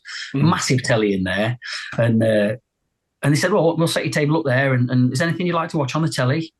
And I said, oh, don't know. I noticed that they got that new Elvis movie, the Baz Luhrmann thing. Have you seen it? Have you seen it? No, I'm not. I'm oh not. My God, it's amazing! Amazing. Going back to the guys in the cave comment about being emotional. Two bikers in a cave. Average bikers in a cave. I was thinking of the podcast. Two bears. That's what I was thinking of. Okay. Sorry, right. Sorry, I forgot your name there, gents. But so I'm sitting in this couple's living room, eating the curry that she just made me, watching this Elvis movie, and this, it got surround sound, and obviously the guy's a musician himself. The studio's massive, got 30 odd guitars in there, drums, pianos, everything, just amazing.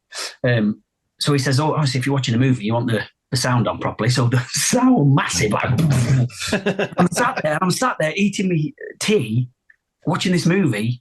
I'm not nearly crying, sat in someone's living room. I'm like, what am I doing?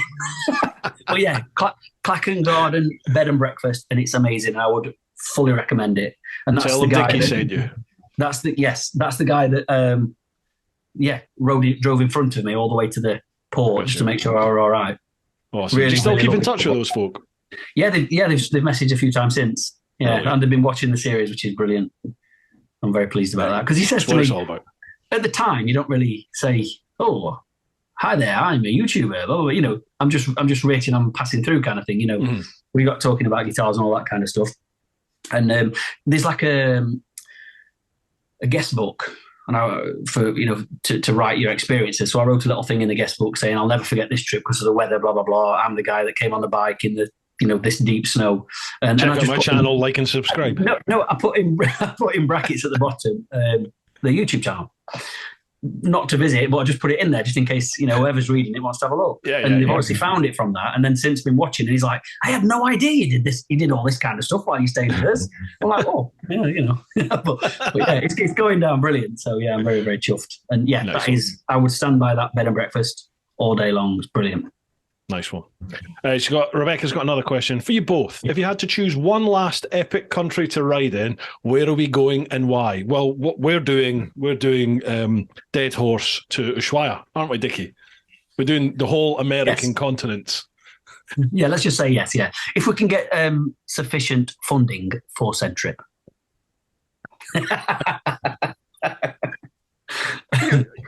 No, we'll not chat about this on here. Yeah. Right, okay. I am still intrigued by this one. One country, one ride. That's it. This is the last one that you can do. Where are you going? And I've always said, when people have asked me a similar sort of question, I've always gone Spain just because it's got everything. But you know what? There's so many places out there that I still want to ride. And I think India's still massively high on my list. Mongolia is massively high on my list. Yeah, Mongolia definitely is a good one. Oh, I think I would have to go India. I think if it was just one last place that I could ride in, it would have to be India, just because I want to experience it. I want to do everything from the mountains to the cities. I want to do, the insane congestion, and then the total just barring nothing. You deal with that all right, because when you used to commute into the Old Bill, I used to watch your videos then, seeing you filtering through traffic, heavy traffic every morning. Me being a country boy, no way. I cannot stand filter. I will, but but I can't stand it. I really can't stand it. I'm uncomfortable. I get sweaty. I just don't like it. But, dark country lanes, keep me on them all day long. Like I very rarely I'm out on my bike at all anymore. I'm not getting the violin out, but I used to commute every single day, so I was in and out of London every single day, all weathers, all year. I had to go to the bike show. I popped along to the London bike show last weekend, I think it was. So it's weekend traffic. It's nothing major. But even that was like, holy crap, I used to do this every day. Oh my God. Yeah, mate, honestly. So it's just what you're used to, before, I don't know how you can do it. I don't know how you can do it day in, day out. And you just answered it there. You're not used to it now and it's felt weird to you. So for someone that does not do it at all, to look at your videos, you're zipping through all this traffic. I'm like, oh my God. No way. It's funny. I had Sam Vincent, Sam V Bikes. He was on a podcast a couple of weeks ago, and he commutes in and out of London all the time on his KTM.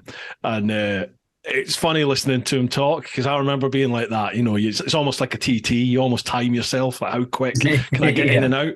And you do that, and then eventually some dickhead does a UE in front of you and knocks you off, and then it's like, I'm not invincible. Okay, right, okay. Yeah. Things start slowing you down again a wee bit. Well. Right, Rebecca says, keep up the good work, chaps. I'm losing out on sleep keeping up with your content. I need to find a way to retire. Thank you very much, Rebecca. Cheers. I'm glad you're both enjoying it. Louise Worsfold, evening both. Loving both channels in equal measure. That's very political. That's very diplomatic, that, Louise. Very diplomatic. My question is this. We are yet again gripped by war, and the nation has called you up to serve in the military, but in a role of your choice. What are you picking, why, and what do you bring to the fight? I'm not sure either of you would be suited to topless volleyball, so fighter pilot is out. Well, you're saying we're not suited to topless volleyball. He'd love it. He would be in it. He would be doing all that proper. You've not seen my recent headshots on Instagram? And I've got a bone to pick with you. You insinuated that those photos are not me. No, did I? Maybe, sorry about that, yeah. They're not as bad as TMF's. You've seen some of Andy's ones. Good God. There's clubs in London that'll have them on the toilet wall, some of those pictures. Oh, brilliant. Right, military. You got to go to war. What branch are you joining and why? I think I'd just be a grunt. I was at fork in the road in my sort of early 20s where I was trying to make the decision, do I join the old Bill or do I go in the army? And I'd applied to the Met, and the Met were just taking a ridiculous length of time. I was a white heterosexual male, so I was at the back of a very long queue. And I remember being in the Army Careers Office on the Strand in London, and I was literally in there chatting with a guy, trying to tell him that I wanted to join as a grunt, just as a soldier, infantry soldier. Yeah. And he was just basically saying, you're insane. Because I had a degree. I was 22, 23, something like that. He was like, no, you want to go in as an officer. And I'm like, no, I want to be at the coalface. I want to, he's just like, you're an idiot. You're wasted. Don't do that. Yeah. But I think I would probably go infantry. I've just army infantry. I think. I don't know. It's easy to say. Stood here, isn't it? Like the military have. I'm a lover, not a fighter. The military have musicians to see them through, so that's what I'd do. I'd be there as if I had to, I'd be there as that. Yeah. What would you play? Probably piano. Ding, ding. Yeah. Piano. There's not many marching bands with a piano in there, is it? Not marching band, but they have like things, don't they? I do concert halls and stuff, but I'm not going to go out and do ceremonies. Forget all that. It's cold, it's wet. Marching band with a piano. Come on a big wheelbarrow. Pushing it along like that. Yeah, you could be the guy that pushes the big wheelbarrow and I'll sit on it with the piano and play it. Oh, brilliant. Love it. Questions go. Good question. Cheers, Louise. We could spend hours on that one. That's one of the ones that would just send me off on all manner of tangents. But let's keep it. We'll keep it down the straight and narrow here. We're on, what are we? Almost 2 hours. Good God, that's ridiculous. It's unbelievable how much time passes. When we're doing this. I mean, when was the last time we did it? It was a long time ago. You got COVID. Oh no. Oh yes. Was that the last one we did it? We did a group one when I was just coming down with it. Yeah, I remember. Yeah. I remember watching. Is that the last one we did? Yeah, I think it is. No, well, we did a live from Andy. Live stream on Andy's. For yours, it was I came down with COVID. And looking back, at the beginning of the night, I was right as rain. And the end of it, I remember like sweating like mad, thinking, what's wrong with me? You know, that was in the space of what, 2 or 3 hours. Yeah. And then went massively downhill for 3 weeks or whatever it was. But to be honest, I couldn't care less about it now. So even if you got it, I'd happily give you a kiss. As I said, I'm a lover. Right. I don't know what to say to that. Debbie Clegg. Hiya. How you doing, Debbie? Happy evening to you both. Really enjoying all the tour footage from you guys, by the way. Question to Richy Vida. Do you think you'll be able to talk Bruce into some green lading or off-roading on the precious GS? It'd be a great vid, especially in lovely Derbyshire. Happy chatting. Keep up the good work. Yes, I think so. Yeah. Yeah, I'll do it. Yeah, there you go. My problem. You're the same as me, Bruce. You're the same as me. You've got the breaking strain of a wet paper bag. No, I'm not doing that. Shall we? Yeah, okay. Okay, let's do it. My problem is that I don't actually own my bikes. I get them all on the tick. You know, I always buy them on finance, and my finance is due at the end of June this year. Okay. Now, obviously, the idea would just be to chuck it in and get a new one. But with this new GS hopefully coming out either end of this year, next year sometime, I'm probably going to have to extend the finance for a year. And in my head, I'm thinking, I can't afford to spank this bike because it's effectively the down payment on the next one. And I'd be quite happy to do that if the bike was a year, 2 years old, but it's coming towards the end and it's still in pretty much pristine nick. Thanks to Super Shield Automotive, the ceramic coating.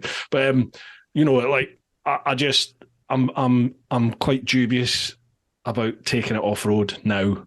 But I do want to do it. I definitely do want to do it. You're so close to the finish line, you don't want to. Aye. Yeah. So if I can get a loaner, I'll take a loaner and we'll do it. Yeah, definitely. Yeah. Or if I can get the Jigsaw back on the road, when the Jigsaw, I'll easily take the Jigsaw, do some green lining on it. No probs. No worries. No worry. I mean, it's knackered, it's battered, so it's what it's meant for. It's not what it's made for, is it? It's not at all what it's made for. It's a bike. It's not made for green laning. It's a bike. It's 2 wheels and an engine. It's done it. I mean, honestly, it's done it. Yeah. When people say to me, like that bike cannot go off road, I think about what I didn't capture on camera, and I remember one bit in Low. I remember dragging that bike over rockfall. You know, when there's been like an avalanche of rock, and I literally took a run at this big pile of rock on the Jigsaw, like bang into the rock and wheel spun it up over the rocks, and then literally laid it on its side on the fairing and just slid it down the other side. It was incredible what that bike went through. It was insane. But I didn't capture any of that on camera because I was absolutely knackered. It's like 90% humidity. I think I'd already shit myself twice, and I'm wearing a leather suit, and it's just like, I'm not filming. I just want to find the road. You know? And I should have filmed all that. Bloody hell. Yeah. Anyway. Simon Lewis, evening, Richie and Bruce. I take it you'll both be partaking in a wee dram or two this evening. Well, we've talked him into it now, Simon. Yes, absolutely. So if whiskey was the main meal, which whiskey are you having for a starter, main, and dessert? Well, you're a bourbon man, aren't you? Yeah, bourbon. Bourbon's a chocolate biscuit. At least you didn't call it whiskey. That's one thing, at least. No, it's not whiskey. It's pop. It's basically not fizzy pop. It's pop he's drinking. Thing is, you know, for me, I love a single malt, but I've got to be in the mood for it to sit and chill. Blah, blah, blah. Whereas bourbon, I can sit, you know, and it sounds bad, but easily smash a bottle. Yeah, easily. You know, but I just, you know, it's been watered down with ginger ale, so. You know, but for me, it's just the easiest drink, and I just love it. I'd love it, you know. But if I'm having a single malt, I'd be, you know, old fashioned, really, Glenmorangie, something along those lines. Oh, yeah, it's nice, smooth. Love it. I used to love Lagavulin, but then I realised that, when you pop the lid off and it smells like you've been at a a beach barbecue fire pit. It's strong, isn't it? It's really peaty, strong one, that Lagavulin. Yeah, and I don't like it anymore because of that. I think I must have got smashed on it and then burped it for 3 days. The smoke. Yeah. And then but like for me, Glenmorangie is one of me. I like Highland Park. I really like this. Highland Park. I forgot that. Yeah. This is so easy to drink. Tam na Bhallin. It really is easy to drink. And I love Dalmore. I mean, it's expensive, but I love Dalmore. Dalmore's beautiful, I think. Really nice whiskey. Mm. And the difference with a really nice one, don't you? And you know when you get a bit selfish and you're like, you got a whiskey drinker friend coming round. I'll not get that one out. They won't appreciate that. They'll just smash that one. Yeah. Oh, I've got some in the fun cupboard that I call it that I've not even opened yet, and some really expensive ones, and they just look too pretty to open. So I'll just sit on that for a bit. We'll save that for when we get to Ushuaia on the Dead Horse to Ushuaia run. All right, you're on. But otherwise, I'd almost have bourbon for breakfast.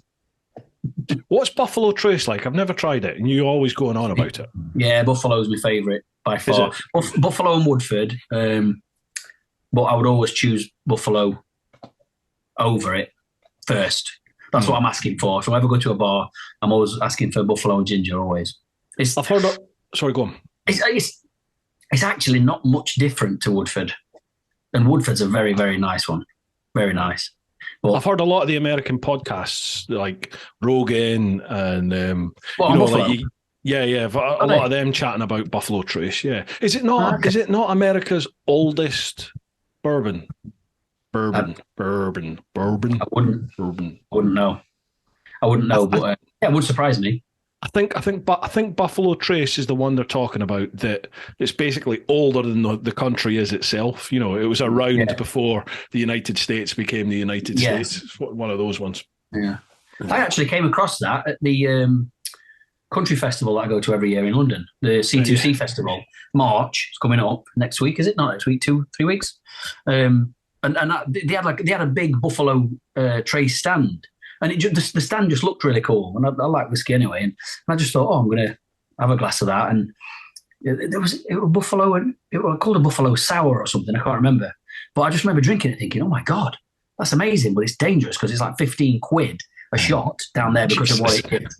And honestly, I mean, last year, between me and you, last year's country festival, the tickets are bloody expensive anyway. And we're talking Thursday, Friday, Saturday, Sunday. I think I spent about 750 quid on bourbon. What? He was. Thing is, it's like 15 quid a shot. Is that a weekend? 15 quid a shot, and you're nailing them like in every you're back at the bar in 15 minutes. And you're buying, you're in rounds kind of things. So it's just like I'm going gee whiz, but do you know what? The last time I was like social in London before I met the wife and settled down, when you're out with the boys on the piss, and in Glasgow during my uni days, like if you spent 30 quid was a big night out on the piss. If you spent 50-60 quid, that was like an all-day sesh and you've been at it. Well, that equivalent sesh in London, I remember coming to London, it was like 120, 150 quid.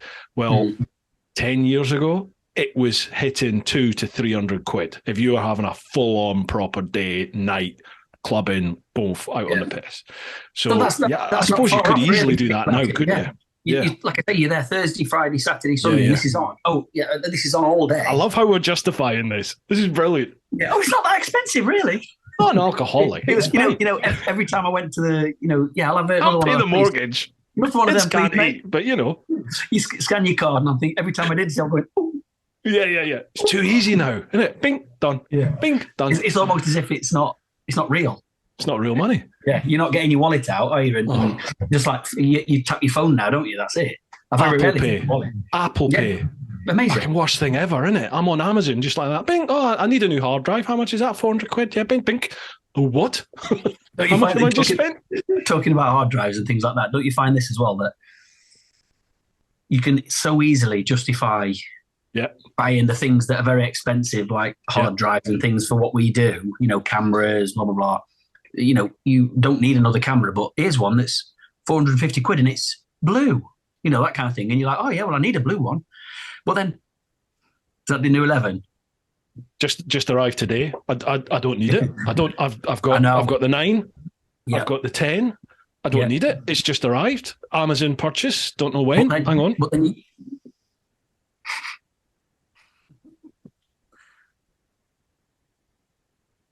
another drone.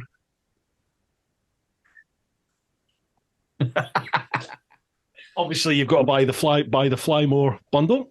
Oh, cool, yeah. What's that? The DJI wireless mics. 2 of them. Oh, cool.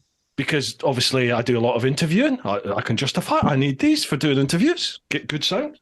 Yeah, I mean, but go to Sainsbury and there's a loaf of bread there for, I don't even know how much bread. Let's say 67p. How much? I'm not spending 67p.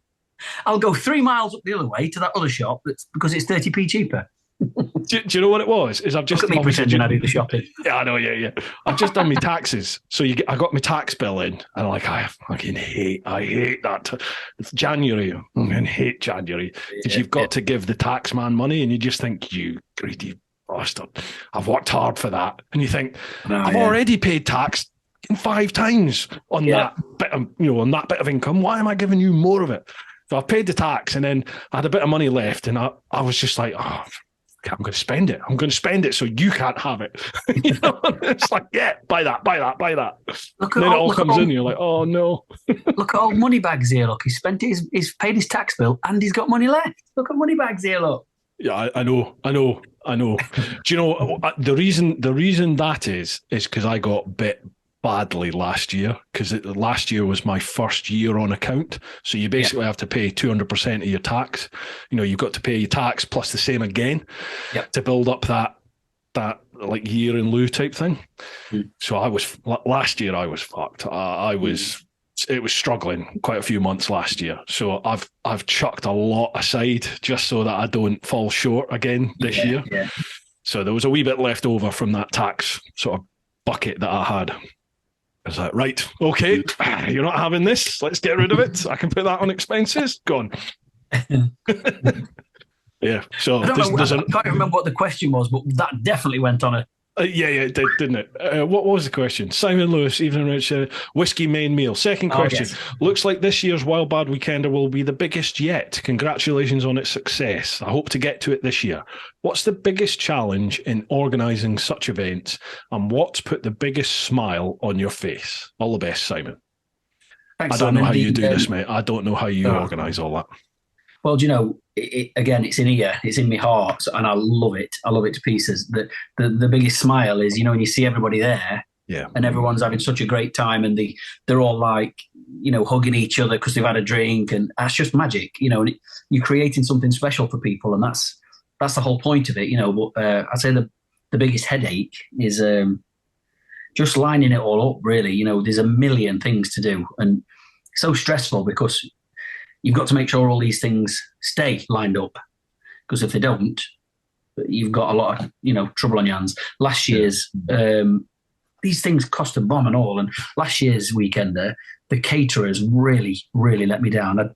I chose to go with someone different because I just thought a change is always good. Went with someone different, cost an absolute fortune, and it was so bad. And I put an official complaint in afterwards, and it was so how they dealt with the complaint was like it was my fault. They deflected it completely and blamed everything on me. Like it was my fault. It was my fault that the food was cold. It was my fault that this happened and that happened. I'm like, what the hell are you on about? And I just thought, this is keeping me up at night, genuinely keeping me up at night. I couldn't sleep, so eating me up. And I just thought, I've got to draw a line under it and move on. Just forget. Because I wrote I was retaliating, wrote this big bloody email out, and I just thought, this is really affecting me. So I'm just going to delete it, draw a line under it. And the only thing I did wrong really was, pay them up front.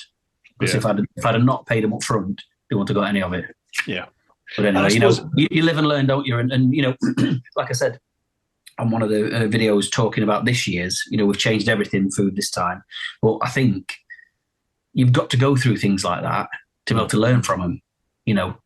To be able to grow from it and make it better. Because otherwise, you just keep winging it, and you can't afford to wing it when there's that many people involved, and But yeah, it's completely different this time. So all being well, it'll be a success. So I'm sure it will be, mate. I'm sure it will. It's always a giggle. It's always a great laugh being there. When you're in the marquees and in the evenings, when you're in the marquees and everyone's on the beer. I always love that Friday, because Saturday, I always take my foot. I always find I take my foot off the gas a little bit, because I'm like, I've got to ride home tomorrow. Yeah, Friday is just like Friday. Everyone's like, yes, yeah. 4 o'clock in the morning, you're still in there. This year as well. Who wants a drink? Were you there? I wasn't there this year. Not this year. Was it last year we gave the VFR away? The blue one? Yeah, I wasn't there for that one. Anyway, I was there the year before, yeah. So I think we got this VFR, to raise money for charity. Obviously, take expenses out of the bike cost, servicing and all that kind of stuff. But the whole plan is to raise money for blood bikes or whichever charity you're going for. And this year, I bought an absolute beautiful 09 plate VFR. It's mint, 13,000 miles. It's absolutely stunning, and that's going to go to someone at the weekender. Wow! For a raffle ticket. So someone's going to. I mean, it's absolutely beautiful. And full circle, the bike is those viewers that saw my Croatia trip in 2013. It's the white VFR off that series. He's been threatening to sell it ever since. He's never ridden it ever since. He bought it for that tour. He's not ridden it ever since. I think he's probably ridden it twice since. Never been anywhere. Wow. And every year he'll say, I'm thinking of selling VFR. It's not fair to leave it. It's just been sat in his garage getting dust. And every year I've said, mate, I'll be able to shift that for you, no problem. And then he's like, I can't sell it. I love it. Yeah. And then this year he did it again. He says, do you think you'll be able to? I said, yeah, mate. And then I just thought, actually, I'm having it, and I'm going to give it as the Wildbad bike, And it's all been, it's fully serviced, fully ceramic coated, all paints corrected. It's absolutely, it's mint. It's like new. It's like a new bike. Like I say, 13,000 miles. So so chuffed for that this year. All right, it's got to be someone, at the weekender. It's never going to, whenever we do these things, it's never going to be available to anyone outside, because it's like a loyalty thing. If you're spending your hard-earned money with me to come to the weekend, we've got to be able to look after you back. You know what I mean? So how do people enter that then? How do people win it? Plug it. Well, it'll only be drawn, and the raffle will start at the weekend. So we'll start the raffle on the Friday night, and it'll be drawn on the Saturday night. And someone will be taking it away. Wildbadweekender.com if you want to come to the weekender. Thank you very much, Bruce. He got there eventually, didn't he, folks? Yeah. I wanted to make it clear that the raffle's not open yet, nor will it be. It's only at the weekender. So wildbadweekender.com. Head over there, get your tickets. It's a full weekend. We've got an amazing venue. Absolutely amazing, brand new venue. I can't quite believe we've got that venue actually, but we have, and it's just incredible. So I'm hoping for it to be the best one yet. But we've got everything covered this time. The food we've got. What we used to do is, I'd pay for all the for a vendor to be there at like 7 o'clock to feed everybody. Yeah. But when your numbers are starting to get up like that, no matter how you do it, you're going to have queues a mile long. Yeah. And that's what I hate, because you're having people at the back waiting.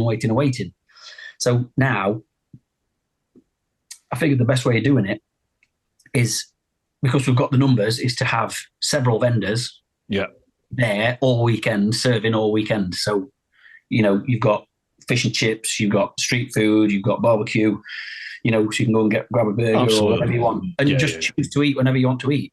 Get your breakfast whenever you want, but just do whatever you want. So there's no queues. A bit like, when we went to the ABR festival. I remember totally around at that thinking there's 10,000 people here and there's no queues. What the hell? And it's because the vendors are there serving all the weekend. So so there's no rush to get up and go and get. There's no rush to get up. No, you can just go and win. So that's what we're doing. So it's just going to be open all weekend for everyone. It's end of August, isn't it? Is that right? July. End of July, sorry, beginning of August. I can't do it. What am I doing? I'm in Morocco. That's what it is. Yeah. I get back from Morocco. Myself and Pete, we're both Morocco. So we get back on the 30th of July. Yeah, bugger. Yeah, that's the... Can't do it. Bastard. It's that weekend anyway, yeah. Right.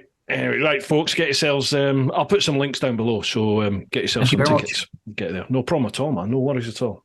But yeah, I can't wait to be able to give that bike to someone for the price of a bloody raffle ticket. You know, it's going to make it'll be someone's pride and joy, and quite rightly so, because it's stunning. A couple of years ago, wasn't last year, the year before, so it would have been 2021, I was there, and I think that's the first year you gave away a bike. Yeah, hang on a sec, my fingies fell off. No, that was the blue VFR then. Oops. Was that blue one? It was a young lad that won it. Young lad, that's it, yeah, and he's still got it. And he was like shell-shocked. It was like, what, this is actually happening. Oh my God, right, I've got a bike. Yeah. That's, there's no hidden secret things about it. If we call your name out, that is your bike for the price of a raffle ticket. You just need to insure it. I'll depending on where you live, I'll bring it to your house, because obviously you're not riding it away from there, because you've already turned up on a bike. So, and it's yours to do with whatever you want. And I would love to think that someone would love it enough to go off touring on it and bring it to the weekend of the year after. It's absolutely mint. I can't stress. I'll have to send you some pictures so you can see it, but it's absolutely beautiful. I'm so chuffed. It is funny how, like, I was like the Pied Piper of, not really, actually I wasn't the Pied Piper of Jigsaws. It's weird. I never had that GSX-R following, but with the GS I do, and it's like, it's like I've become not the poster boy of GSs, but like a lot of my following all seem to get GSs now. Yeah, so it's just sort of synonymous. It's GS, and you've always been the VFR guy as well. Yeah. Do you find people are moving across to Africa Twins? Oh yeah, tons, yeah. I bet I've shifted 50 Africa Twins. Yeah, probably more. I don't know. It's annoying, isn't it? Isn't it annoying? It would be amazing if you got a commission. Yeah. Yeah. I did a little post because I'm having here, 20 grand there, 20 grand here, 20 grand there. Yeah. Pop. 1% commission on it. I'm fucking happy days. Yeah, all right. Just keep them ticking in. Thanks very much. Like I've had BMW salespeople who I've met. Like I've been away with Toro, for example, guy from Aberdeen. So I went to Toro to go away with Lyndon and do stuff, and there was another guy there who just happened to be there at the same time, who was a BMW salesman from Aberdeen. And he literally came up to me and shook my hand and said, I owe you at least a beer. I've sold so many bikes off the back of your channel. Oh, brilliant. Really? Thanks very much. But I've had that from so many different BMW like sales folk. And you're like, it's great to hear. But it's like, it is. BMW, come on. I don't even want money for it, but it's like, can I be included in something? That would be awesome, please. Yeah. Nah, nothing. And and it's not, again, that's not that you're trying to sell anything. It's you're just sharing your love for it.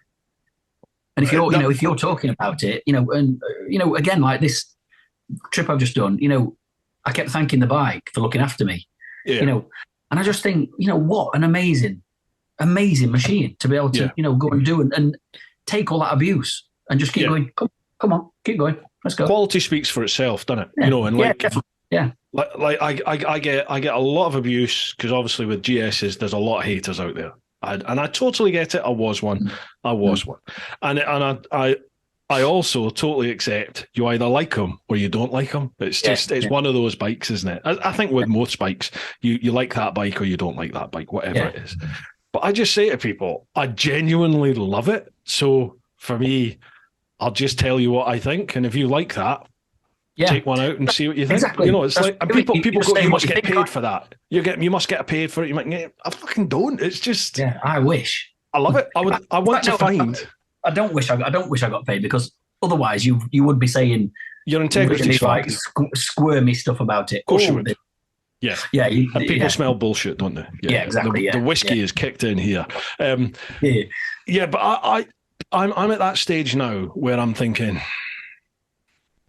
literally everyone has GSs. So I'm like, I want to find something else, and I know this new one's coming out, and I know fine well when the new one comes out, I'll get my hands on it somehow. And if it's good, then fucking happy days. That is in my garage for sure. Providing I can afford it, that is in my garage. But I'm also like, I want to try something different. I want scratch that itch kind of thing. Yeah. But I'm not going KTM because people are all, if you're not GS, then you're KTM. It seems to be that way. It's like they're the two ones that shout the loudest. And those memes that you were posting on Instagram last week, brilliant. That all came from the Sam Vincent Sam V Bikes podcast, and because he's flying. Is this Sam Vincent that put diesel in his bike? That's Sam Vincent. Yeah. That's a. So we started this. Who does that? Who puts diesel in the bike? Yeah, who does do that? Did you have any comments from Pete English? Oh God! Oh yeah, he did it, didn't he? He did it. I forgot. I totally forgot about that. Let's move on. No, let's not. Let's not. Yeah, like that meme thing almost got out of hand. Like, for about 2 or 3 days, it just escalated. And I was getting sent stuff on private DMs on Instagram, and I was looking at it and I was like, I can't post that. Some I was posting thinking, I'm probably tight roping down the line here. But other ones I was just like, whoa, no, that's funny, but that can't go out. That's I'm not posting that. Send it to Sam. Sam, post that. Nope. Oh dear. But yeah, that was funny. It's good fun though. Oh yeah, loved it.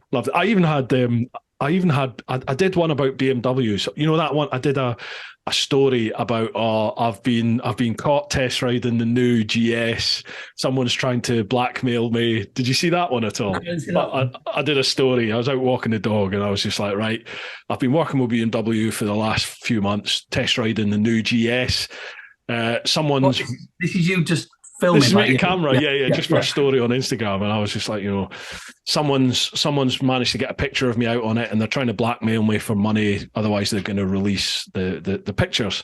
So I thought, why not? Okay, I'll just give you the exclusive. So here you go. Here's the new GS, and it was a picture someone had sent me of like. It's like a big 2-wheel tractor with this big fat gnome guy with a big massive beard riding it. So I just posted that up, right? And then a little piece to camera after it going, I hope I fooled you, blah, blah, blah, blah, blah. By the way, BMW, when is this new GS coming out? And I tagged BMW and BMW UK and all that. BMW themselves, Germany, messaged me and just went, that's brilliant. I love it. And I was like, fuck me, Germans do have a sense of humour. Yeah. Oh, brilliant. Yeah, nice one. But when is that GS coming out, BMW? Come on, when is it coming? Okay, right. Where was that? That was Simon Lewis, wasn't it? About five years ago, he asked that question. Cheers, Simon. Thank you very much for your question. God, mate, we're nowhere near the end of the bloody Patreon questions yet. That's crazy. It's 2 hours 15 we've been at this. Right. How long have you got, by the way? Shall we do some short fire ones then? Right. Let's see if we can get through. There's a shed load on Instagram and Facebook as well. Right. Adam Shand. How you doing, Adam? Hi, both. Love the headshots. That face shouldn't be hidden behind a helmet.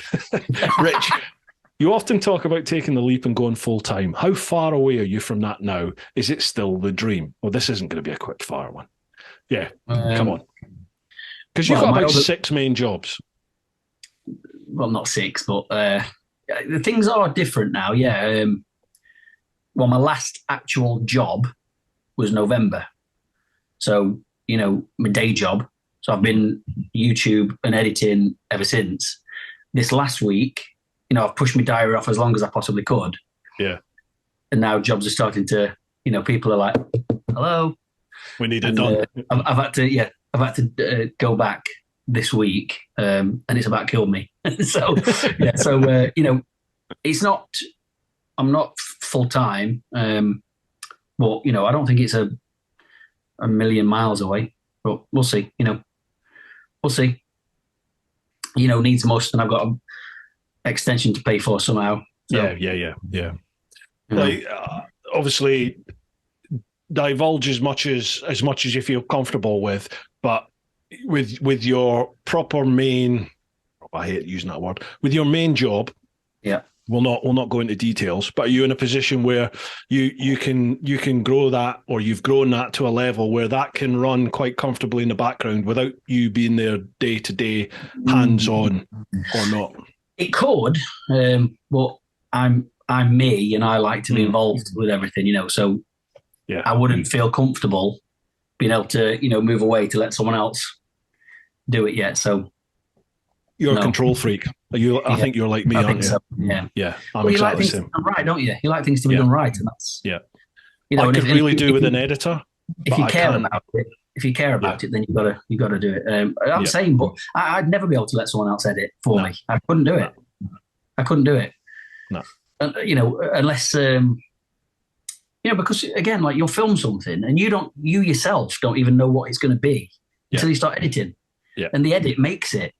So, like this, again, this Hebrides thing, I had no idea.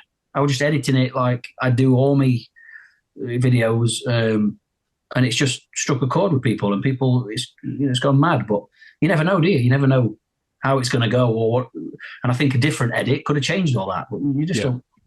I think that's where maybe us and our particular niche within the motorcycle niche, which is small anyway, we are so different to, I'd probably suggest, the majority of YouTubers out there, because most YouTubers out there have a plan, they have a script, they know what they're going to, they have a plan for the vid, they know what the vid's going to be about, they know what they're going to say, whether they're reviewing something, whether they're, oh God, I don't know what it is. If it's a makeup thing, if it's a cookery thing, if it's a tech review thing, like you sit down and write the vid out, don't you? And you plan your shots that you're going to take. Yeah. For us, it's all reactionary.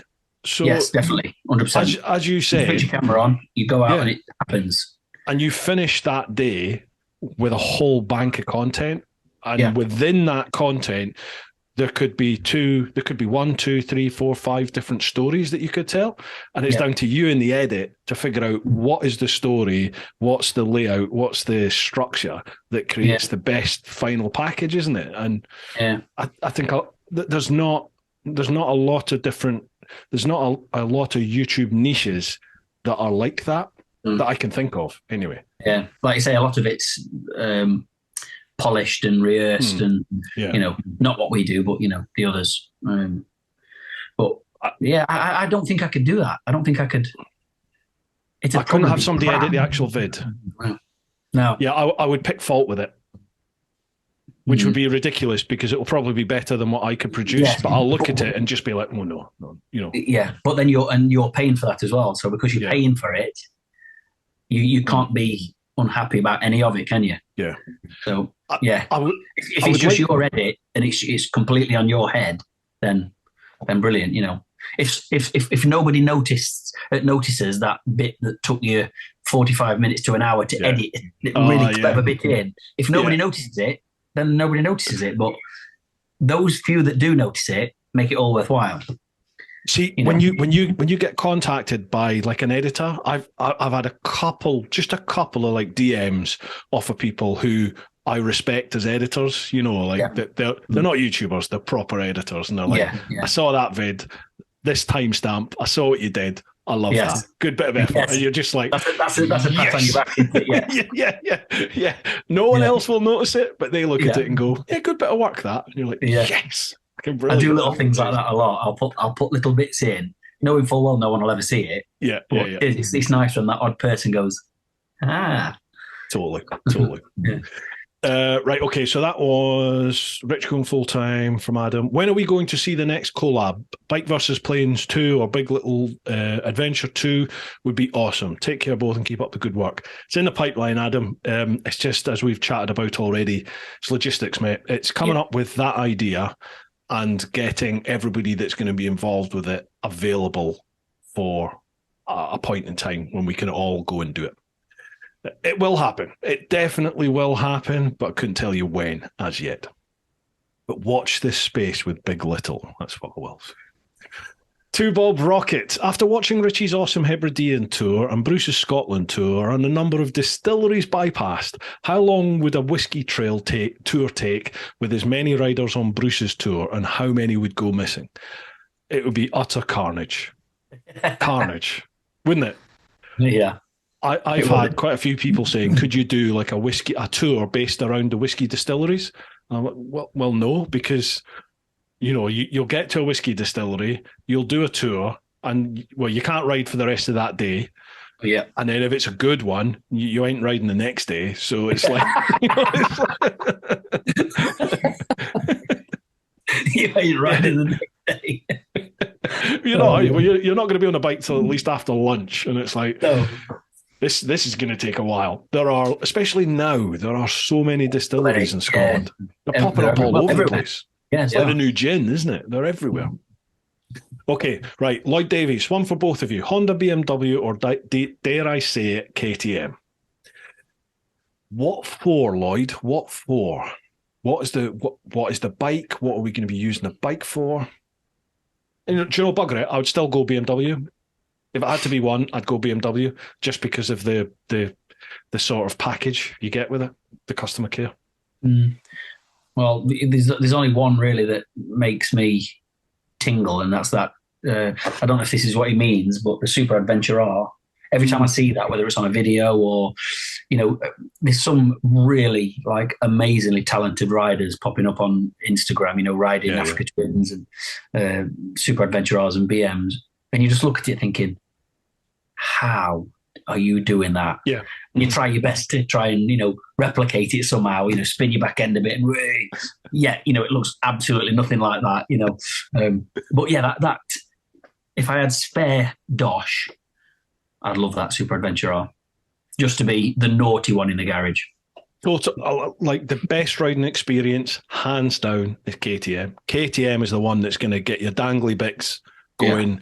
It's going to get the blood pumping. It's going to be the one that makes you turn around and look at it in the garage. Absolutely. Totally. If it's a bike to own, it's going to be Honda or BMW. For me, it would be BMW. Yeah, it's weird that when, you say you look back and see it and it makes you like, when I did that Super Adventure R and they wheeled it out, even wheeling it out of the garage at KTM, I was like, it got me just looking at it like that. And then, I fell in love with it. What an amazing machine. But it's the new Super Duke R. That's the one that does it for me. And that's probably the most unreliable out of the lot of them. But that bike, I remember riding that bike and it made me feel how I used to feel when I first started riding. When it's still new and you're just like, this cannot be legal. This is fucking amazing. Yeah. And I just loved it. I just loved that machine. And I still, if I could have one, I'd have one in the garage, but it couldn't be my only bike just because of, the issues I had with it and everyone else seems to have with it. So. It'd be nice to be able to have an Asbo in your garage for those days when you feel like it. Yeah. But in reality, probably not. But yeah, I adore that Africa Twin. I do.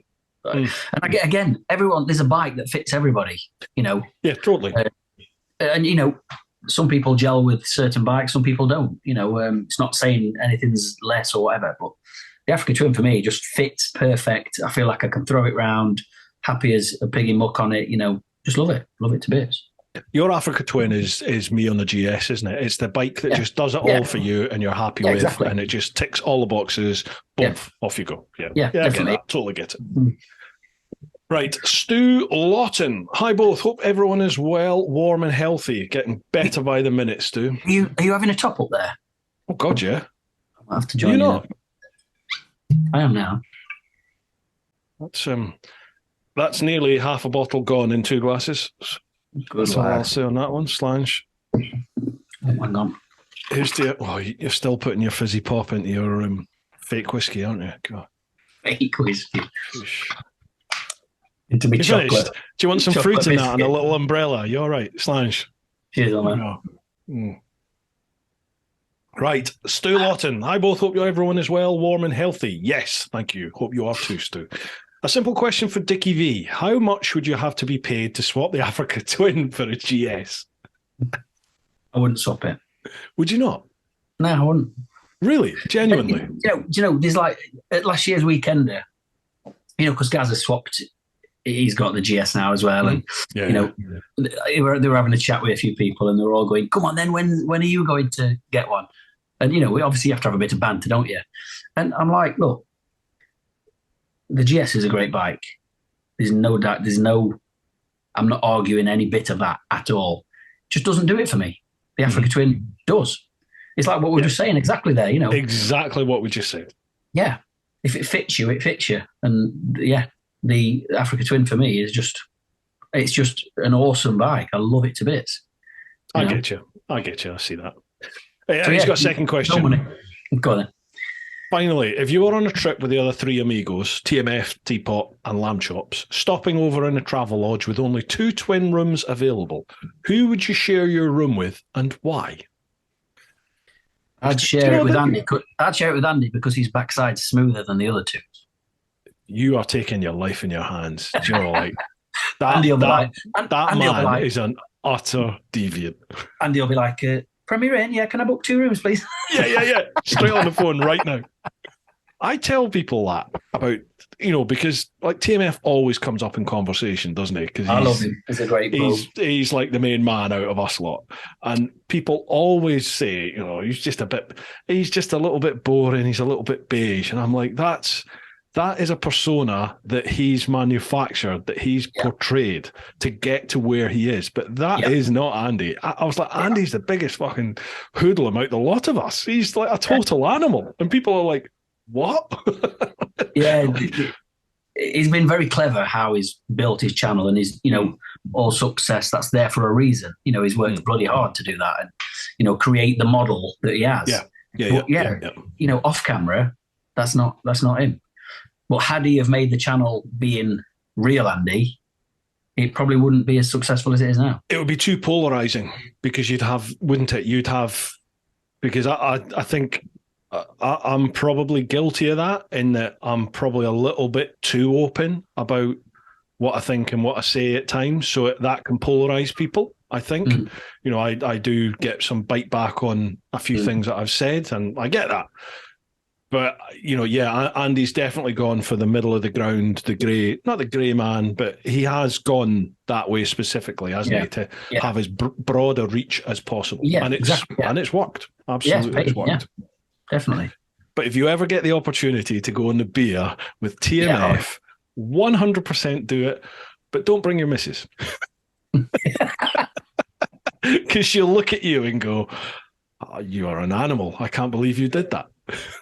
I was just going to tell a story. I was just going to tell a story from the AVR, but I'm not because I've realised it'll go completely wrong. People will take it. People will take it out of context and it'll go bad. Oh my God! This year at the AVR is going to be so good, isn't it? We're all there, and all of us are doing the pub quiz, aren't we?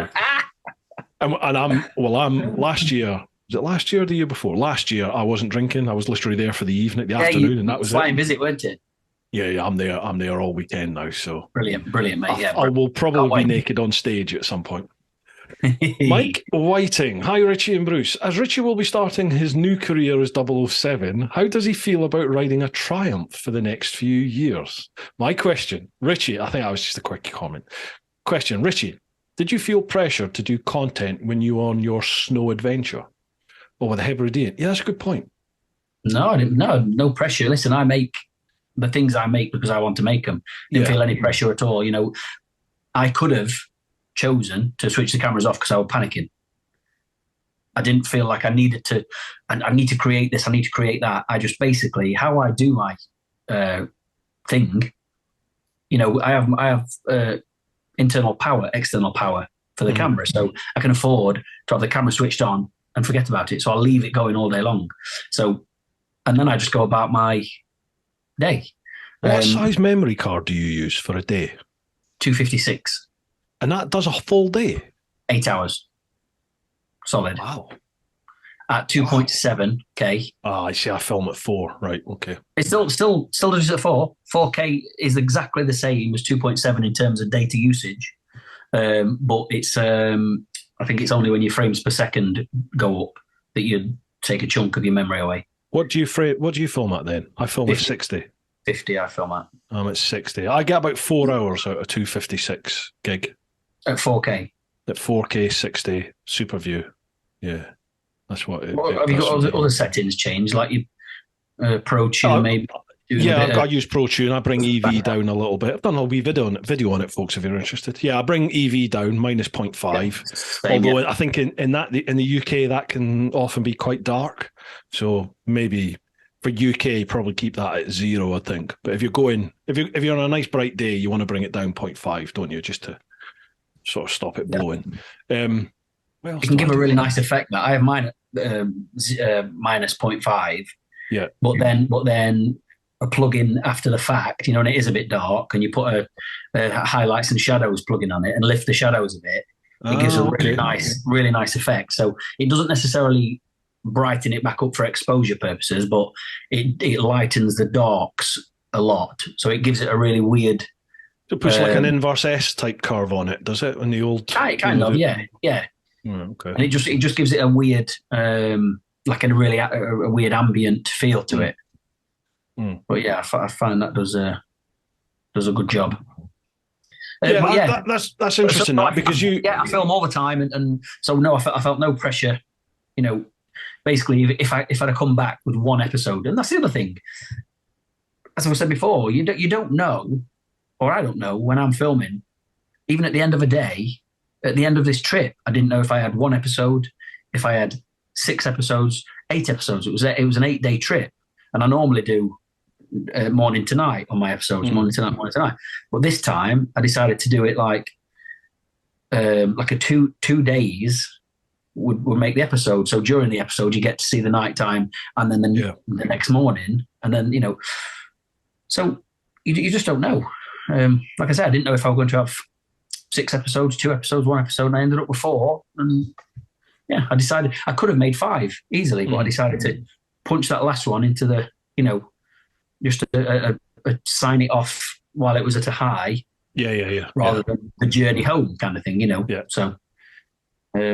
So yeah, and I never feel any pressure to. The only thing I do feel pressure to sometimes is to keep on schedule, keeping videos going. Yeah. If you've got, I've got loads of content, loads of stuff in the computer, and then sometimes you just can't be arsed, If you must have it. Like some nights you just think, you know what, I'm not even turning it on tonight. I'm just going to sit and watch telly, and I'm going to enjoy a night off for a change, because I never have it. I think about that, but then when I do it, I'm sat there the whole time going, I've got this to do, I've got that to do. Yeah. So I can't chill out. I'm better off just being here and just doing it. Obviously you dynamics within a relationship, you recognize the times when you need to be spending time with your significant other, don't you? And you do that. But then other times when I'm like, I'm going to spend a bit of time with the missus downstairs, and you come downstairs and she's just sat watching shit on the telly or straight back upstairs on a phone or on a tablet or something. You're just like, hey, I could be doing loads of other stuff. See you later. Bang. Go and do some work. Yeah. And you do feel there's a great feeling when you've finished an edit and you've set it to render, and then you go to bed. Then you sleep so clearly because you know your work's done. Yeah. And I love that feeling. Yeah, me too. And the opposite, when you're either too knackered to finish it, or sometimes like you get a bit lazy with the edit towards the end when you're too tired. And I just think, all right, all I do now, I save me progress, stop it, turn it off, and go to bed. Because otherwise, you just end up like the next morning. You look back at that last 10 minutes of edit, and you're like, "What the hell is that? Yeah, that's crap." I spent 3 hours on that. What the heck is that? Yeah, exactly. Yeah, and your mind's got to be in the right place as well. Definitely. Definitely. And I think over the years, I've spent a lot of my time. A lot of my channel has been built through bourbon and red wine. Just sitting at the desk, editing all night. With a nice who am I joking? A nice bottle of red. And it's only been like I say, I've barely drunk anything since Christmas. So this has been my clearest edit that I've ever done. And it's turned out quite successful, so maybe that's what I should do. Maybe that's a sign. I was thinking something when you were talking. I was thinking of something, and it's it's one of them. It's come in and it circled round the back of my head and then just fucked off out the other ear. What was it? What was it? Alex, I can't remember. It'll come back to me. Mike's got a second question to both of us. If we lived on a totally flat planet, would you still be as keen to ride? God, absolutely. Absolutely. I mean... Totally flat. There'd be no mountains to see. Yeah, but you... Oh, okay. Do you know, I was taking a different line, as in flat Earth. All right, so it's totally flat, no mountains, nothing. Yeah. So like you lived in Norfolk or something. Hey, everybody from Norfolk. Yeah. Hi. Looking out of the window now, going, he's bloody right, you know. I've got a mountain. No, that's not a mountain. It's a good point. Yeah, because I would like to think. I like that feeling of being on a bike, of wind through. I was going to say the hair, through the beard. I just like that feeling of motion. You know, and just that buzz you get, and you can get that on a totally flat track. You know, like if you go karting, you can get it go karting, can't you? Just on a flat circuit, and off you go. Yeah, I love that feel. So yeah, I could absolutely be keen as mustard to ride. Yeah, no problem. Yeah, are you the same? I take it. Yeah. Well, yeah. I couldn't not ride. I couldn't not ride. That never even comes into my head. What would life be like if I didn't ride? Because it's just life, isn't it? It's just part of life. Yeah. I can't imagine not doing it now. Although I was late to it. I just can't imagine not having it in my life anymore. It is a massive part of everything you do. Forgetting YouTube, but just the ride in itself. You know, we do a lot of it. It's me regularly. It's just me. You know, like anyone that knows me, if you say my name, they go, "Oh, motorbikes." It's just it's me. So I can't imagine not having it. Yeah. Okay, let's move on to the next one. Must be nearly the end. No, nowhere near the end. Nowhere near. Sean Jones. Hi, Richie and Bruce. I love sports tourers. I've had two VFR 800s and currently have a KTM Super Duke 1290 GT. Thinking of a change due to a couple of niggles with the KTM. The Kawasaki H2 SX SE. Is this the ultimate sports tourer or overpriced at 27.5 grand with the Acra and luggage? Is the Suzuki GSX S1000 GT a better choice at less than half the price? I could get a small adventure bike as well and have a go at off-roading. 100% Suzuki. Yeah. Totally. That bike. Yeah. Not only is that bike great, but, you know, half the price and you've got more budget for something else to play on. Totally. And you know, I don't want to upset anybody, but... Do it.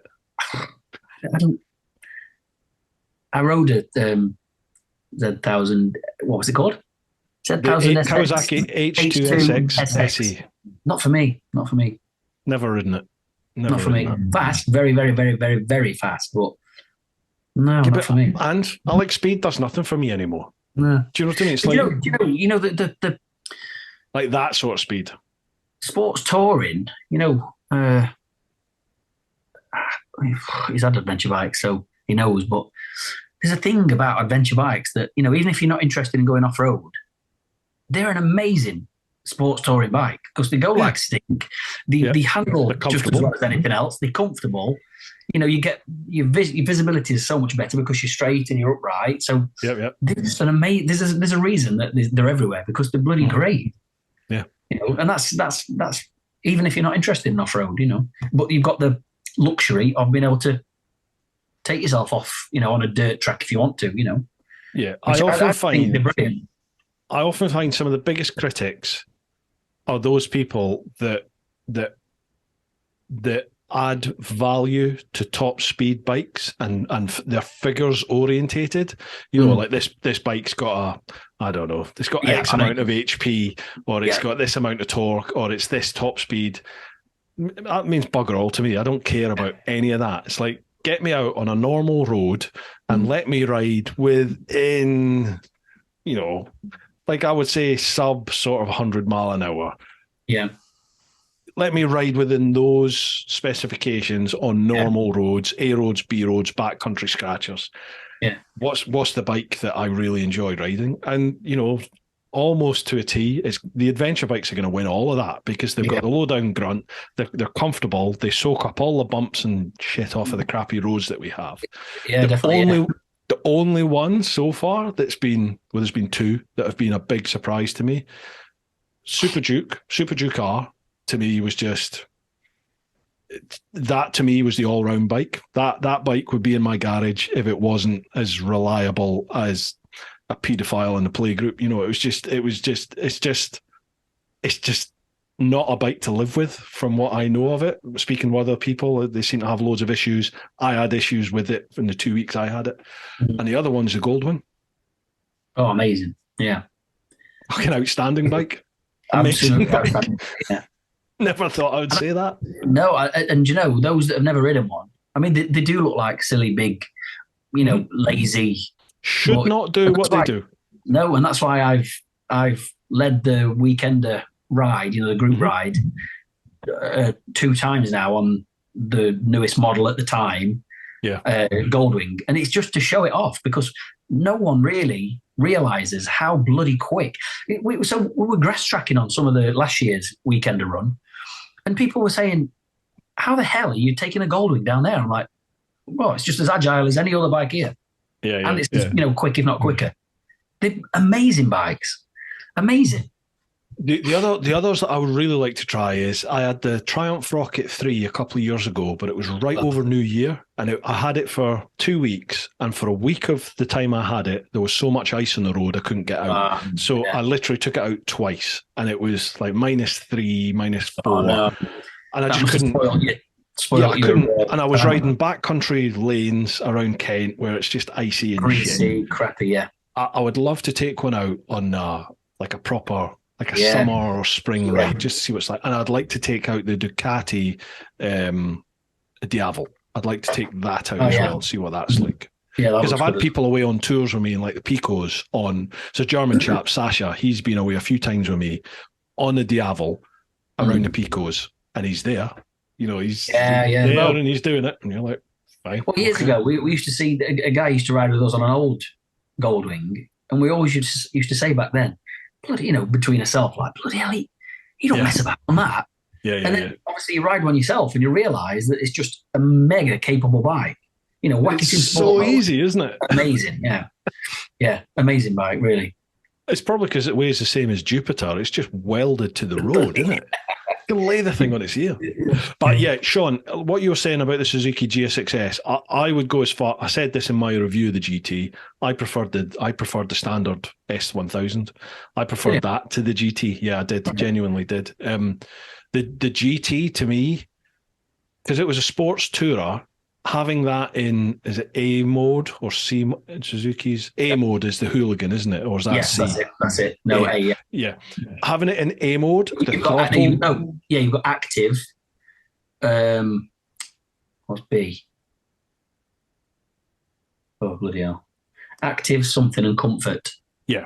What's B? I can't remember. But B, if you have a pillion on the back, B just gives you that slightly less responsive throttle, and that's probably the one you're going to want to use.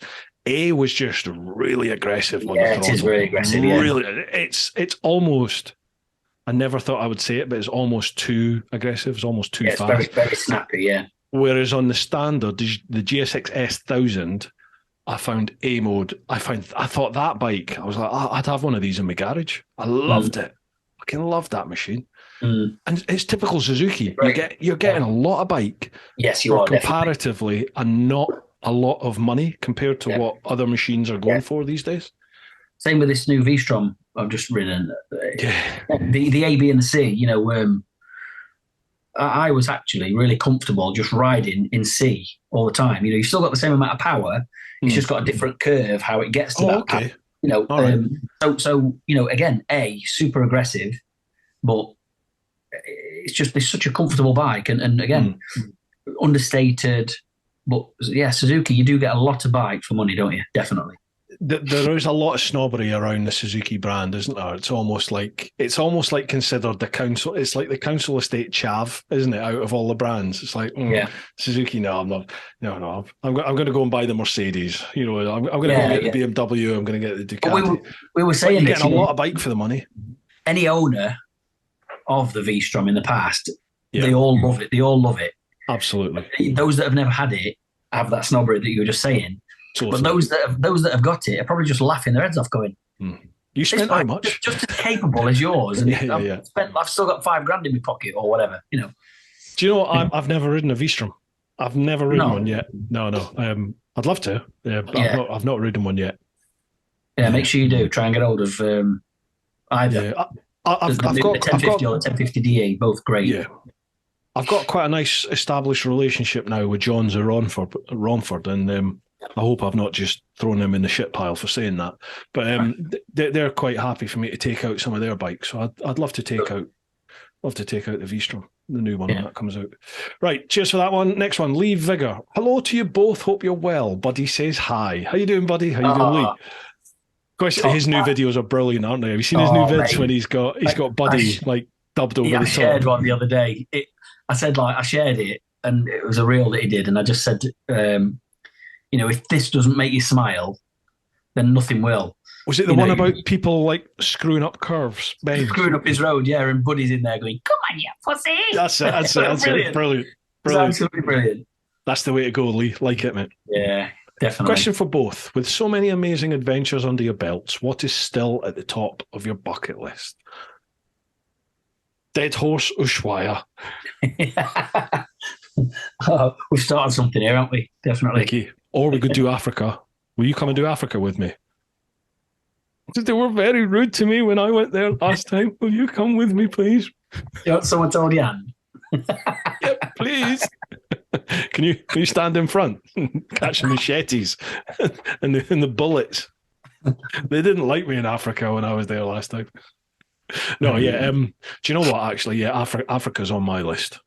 Absolutely. I know it's not a country; it's a continent. But I want to go and I really want to go back and explore Africa and get the proper full African experience rather than what I had last time. Something completely different.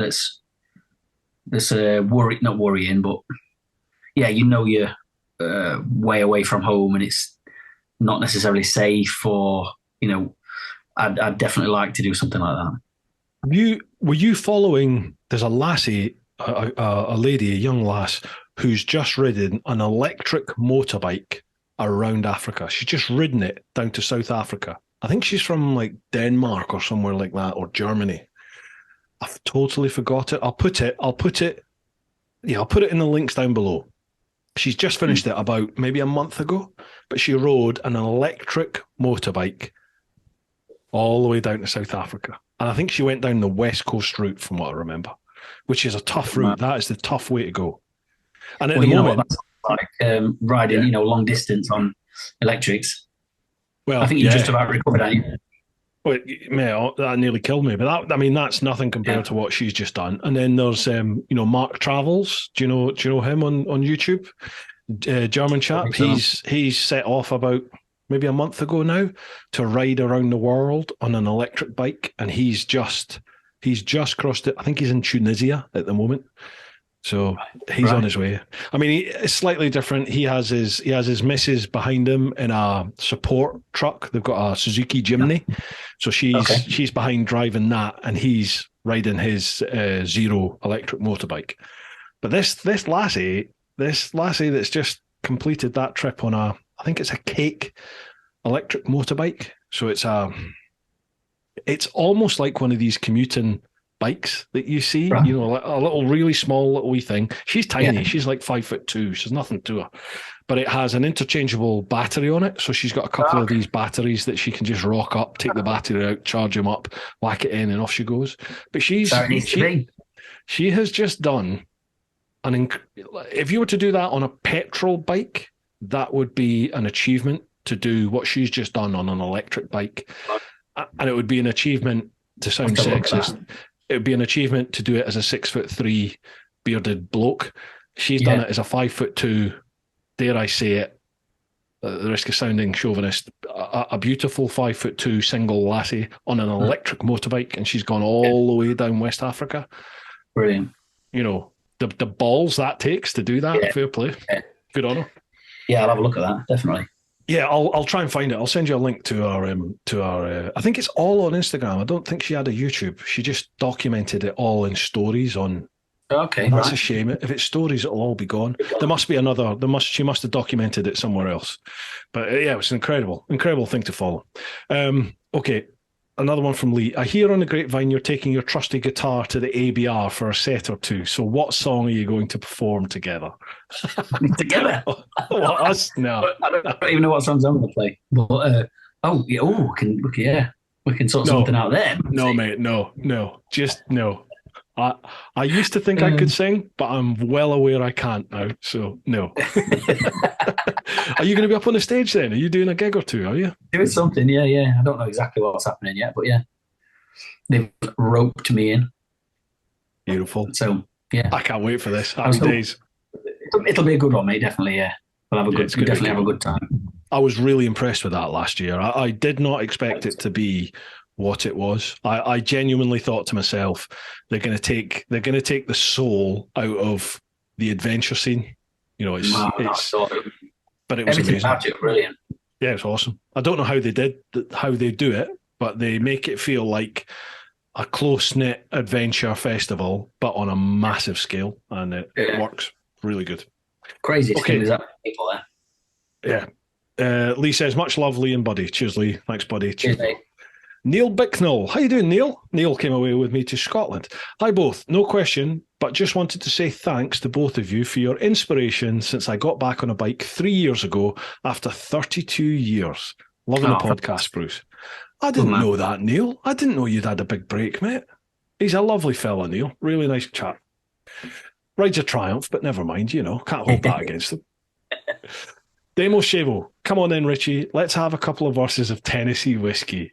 There's a guitar in the background there, Dickie. Well, I could have done, no problem, but it's 10 o'clock and I don't want to be singing like Chris Stapleton at 10 o'clock at night when my little sweetheart's in bed. If we'd have come to that question 2 hours ago, I'd have done it.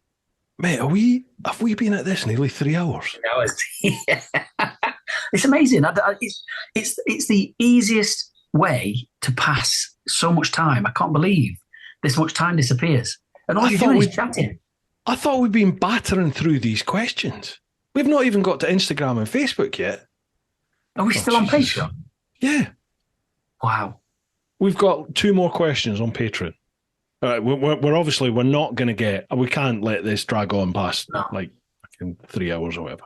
Right, MotoCAD was going to ask a question, but I'm not sure there will be enough time. I think a new time record may be set. Well, it would have been, but we can't do that. We can't do that. Not on this one. Robert Aitken. Hi both, hope you're well. Richie, going back to your American trip, I always wanted to ask you how you choose the lads that went with you. How many would you take next time? Cheers. P.S. See you on the 5th, Bruce. Got my wetsuit packed. Oh yeah, Robert's coming. I have the first of my chicken strips tours next month, March, and we're going to Luxembourg and some of the Black Forest in Germany. Fantastic. But have you seen the weather? He's a great guy. There has just been a weather warning for a massive snow dump at the end of next week, lasting about a week. When do you go? At the end of next week, 5th to the 8th, we head off. Oh, man. It's your turn now, then. It's bloody typical. Just typical. So we'll see what happens. So, how do you pick the people that come away with you on your wild bad stuff, and how many would you take? When we first did the America thing, I'd originally said 10 people.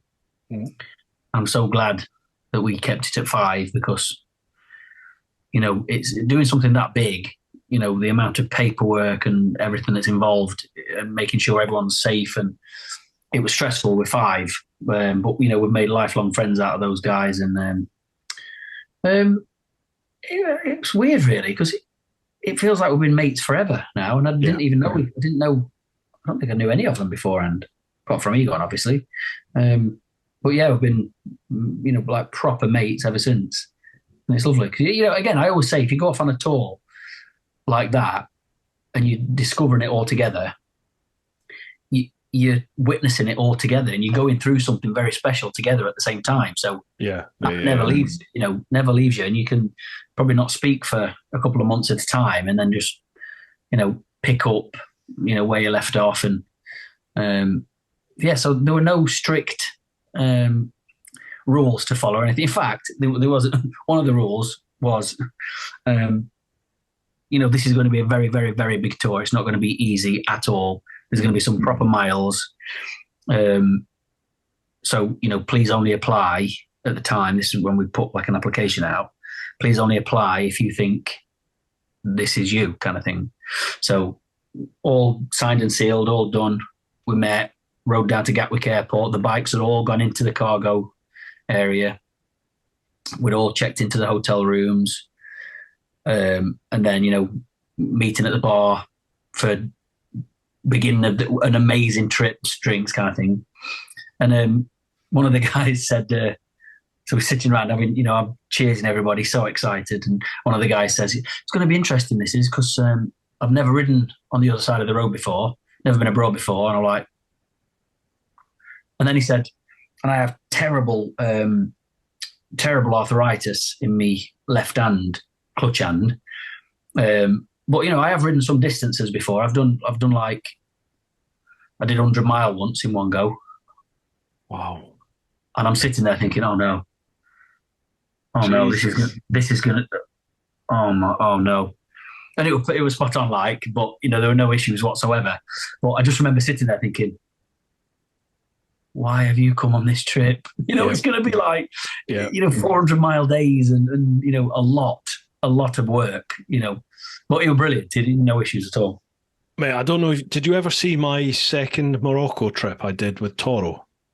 When I took a group of people away. Back in the day, it was ages ago now, wasn't it? And I think I've taken it down now. Yeah, what you was people hanging back or something. Yeah. Someone, yeah. I think I took 5 or 6 people away with me to Morocco, sort of through Toro Adventure. But half of them, like 3 of them, had never ever heard of me. They just literally Googled motorcycle Morocco, and Toro came up, so they booked. And the other sort of 3 followed my channel, so they got it through me. And I had the same thing. Like I had 2 lads who knew exactly what they were letting themselves in for, followed the channel, watched the vids, and knew what it was going to be like. Not to expect. Yeah, had watched the Recce series that I'd done with Lyndon and a couple of other boys the year before, so they knew what was coming. And then one of the chaps who did follow the channel at that point, I don't think he does anymore, and the other 3 guys, no idea. And literally from the get-go, it was like, oh my God, this is going to be a struggle. And it was... And you've got to, as the guide and the leader of it, you've got to be... It's your job to look after everybody. Absolutely. So you can't have a kink in the chain that's going to ruin it for everybody else, can you? So a lot of people, I don't think a lot of people realise that. Like again, the leader of it, the guide, the guy at the front. I don't like to say leader; it sounds a bit stupid, but the guy at the front. You're in charge of the pace. You're in charge of looking out for anything that can go wrong, or hazards. So it's a lot on your plate, and if someone's acting a little bit weird, you've still got to make sure that the other people are happy as well. It's not their he's not their issue, is it? So you're monitoring the group dynamics, aren't you? But but it's like the drop-off marker system. You've used it on yours, where there's over 300 bikes, and it works. It works brilliantly as long as you listen to the instruction. Absolutely. It cannot go wrong. Yeah, exactly. But that's the main thing. And I always do this now when we do the like brief, when we do the big weekender ride, I'll stress that over and over. Do not move until you see this back man who's dressed like Big Bird, so you can't miss him.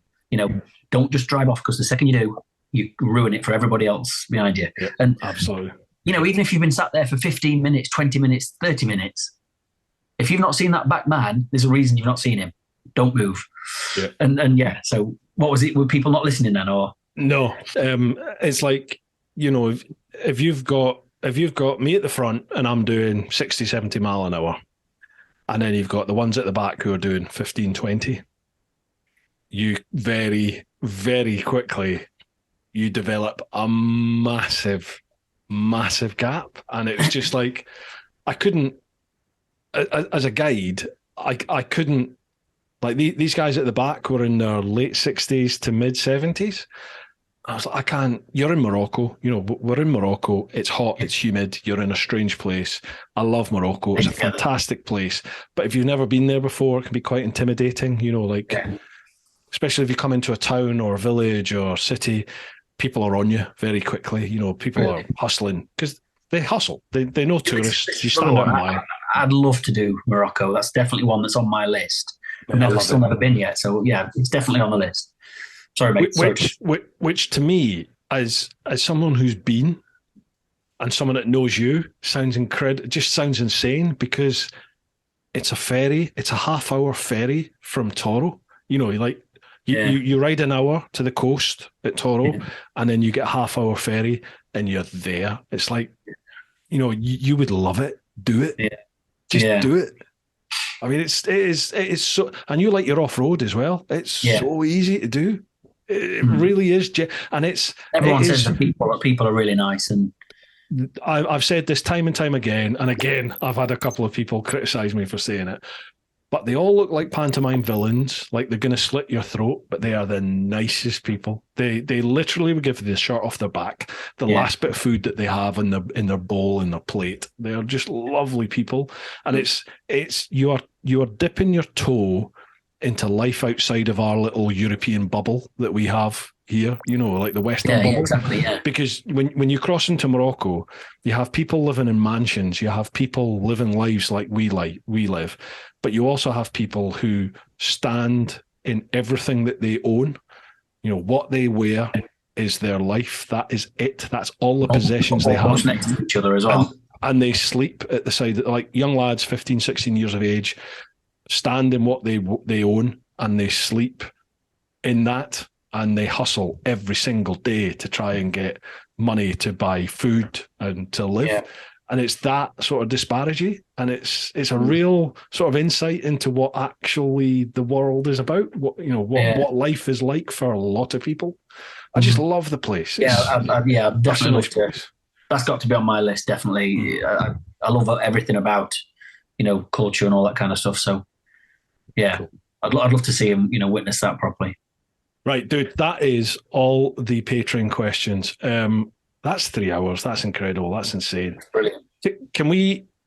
Do you have like another 20 minutes?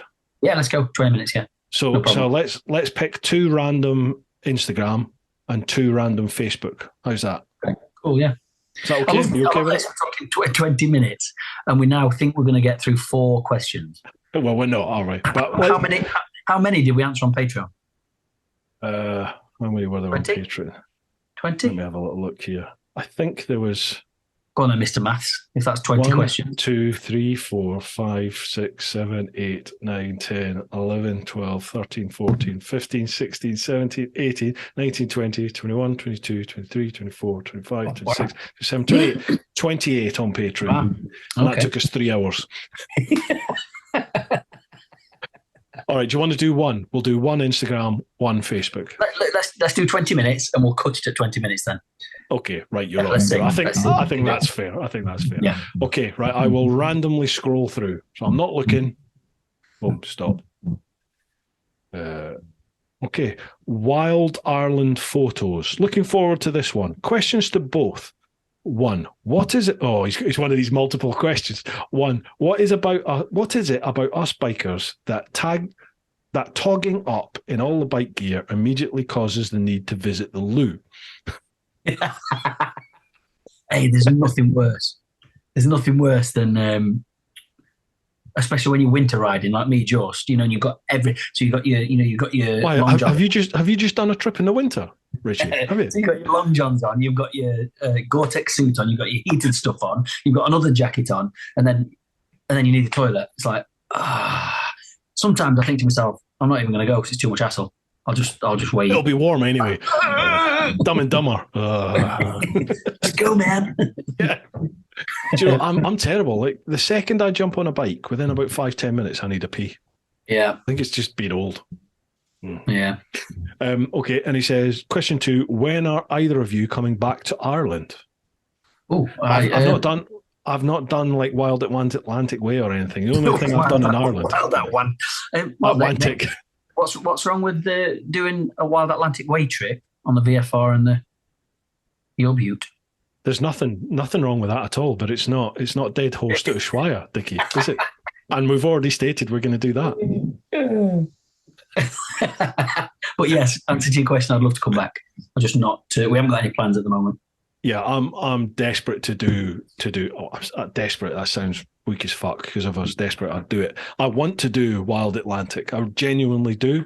But as we said, it's trying to find the time and get the spondoolies to go and do it. And yeah, exactly. Yeah. But it will happen. It's definitely something I want to do for sure. Okay, right. Next one from Instagram. So we'll go back to the start and let's scroll.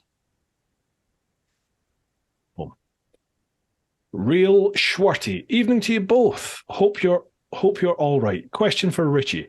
You might not know this, but Bruce went around the world on his crotch rocket. He rarely speaks about it. I don't.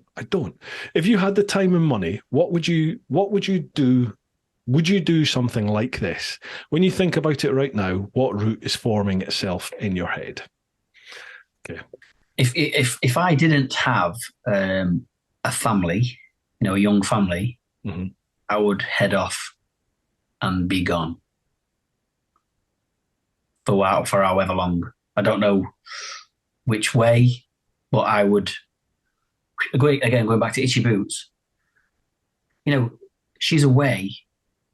She's in such a good, fortunate place, and I don't mean that for any other reason than that she's on her own and that she can just travel. You've got no young family to get back to, house to keep. I'm sure she has bills to pay. I don't mean that, but having the freedom just to be able to go and go and go and go and go. I mean, fair play to Norley for doing what she's doing, but I don't understand why she's gained the traction that she's gained and she has the following that she's got, because there's literally amazing hundreds, if not thousands of people. Yeah, but there's like hundreds, if not thousands of people who have done what she's done or are currently doing it right now as we speak. And I mean, the content's great and it's awesome what she's doing, but there's just loads of people doing that. So I don't understand why she's, again, I suppose it's that gained the traction she's gained. Not lottery ticket, but I guess it's like the unsigned artist playing in a dive bar somewhere in Midwest and getting picked up by someone just happens to be in there, a big fat cat having a whiskey, and snaps you up and plucks you from obscurity. I guess it's that. It's just that moment in time where it just happens to be your time now. The stars have aligned. Bang, it's you. But you can go back decades, and Elspeth Beard did this herself in the 70s. And you can go back and Jackie, oh, Jesus Christ. I've got Jackie, I'm so sorry. I've totally forgotten the surname. Oh, that's terrible.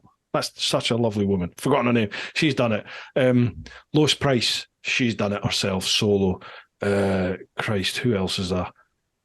There's one on the moment. There's a couple at the moment who are out there currently riding around the world on her bike. She's doing it. Is it Kiga? She's doing it. There's loads of people out there doing it, and I don't understand why, like, Norley has attained the level she's got. What's different between her and everybody else? I don't understand. It's amazing. It's fantastic that she's getting the recognition. Don't get me wrong. I'm with it 100%. But I don't see what sets her aside from everyone else. You know what we were saying before about not having time to watch anybody else because they're always editing, either creating or editing.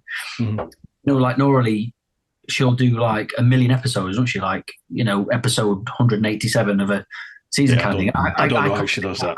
I don't watch any of her videos at all. I only watched, she did like a roundup movie of the last one at the end.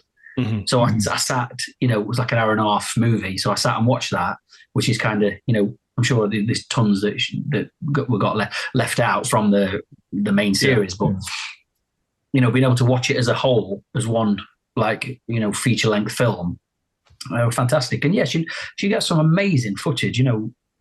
Doing all the drone stuff and wrestling the bike herself and all that kind of stuff. It's like you say, I know there's other people doing it, but maybe it's just struck a chord. And it seems to have. That just snowballs, doesn't it? And more people follow it because they've seen you follow it, and they followed it because of it. Yeah. And then before you know it, it took its own life. Took on its own momentum. Life. Yeah, definitely. So that must be it. But all credit to her because she's done amazingly well. Amazing. Fair play, yeah, absolutely fair play. Living the dream. I don't think there's really any episodes that have got less than 1 million views, and that's just phenomenal. And we know that is insane. Yes. Yeah. Yeah, exactly. Yeah.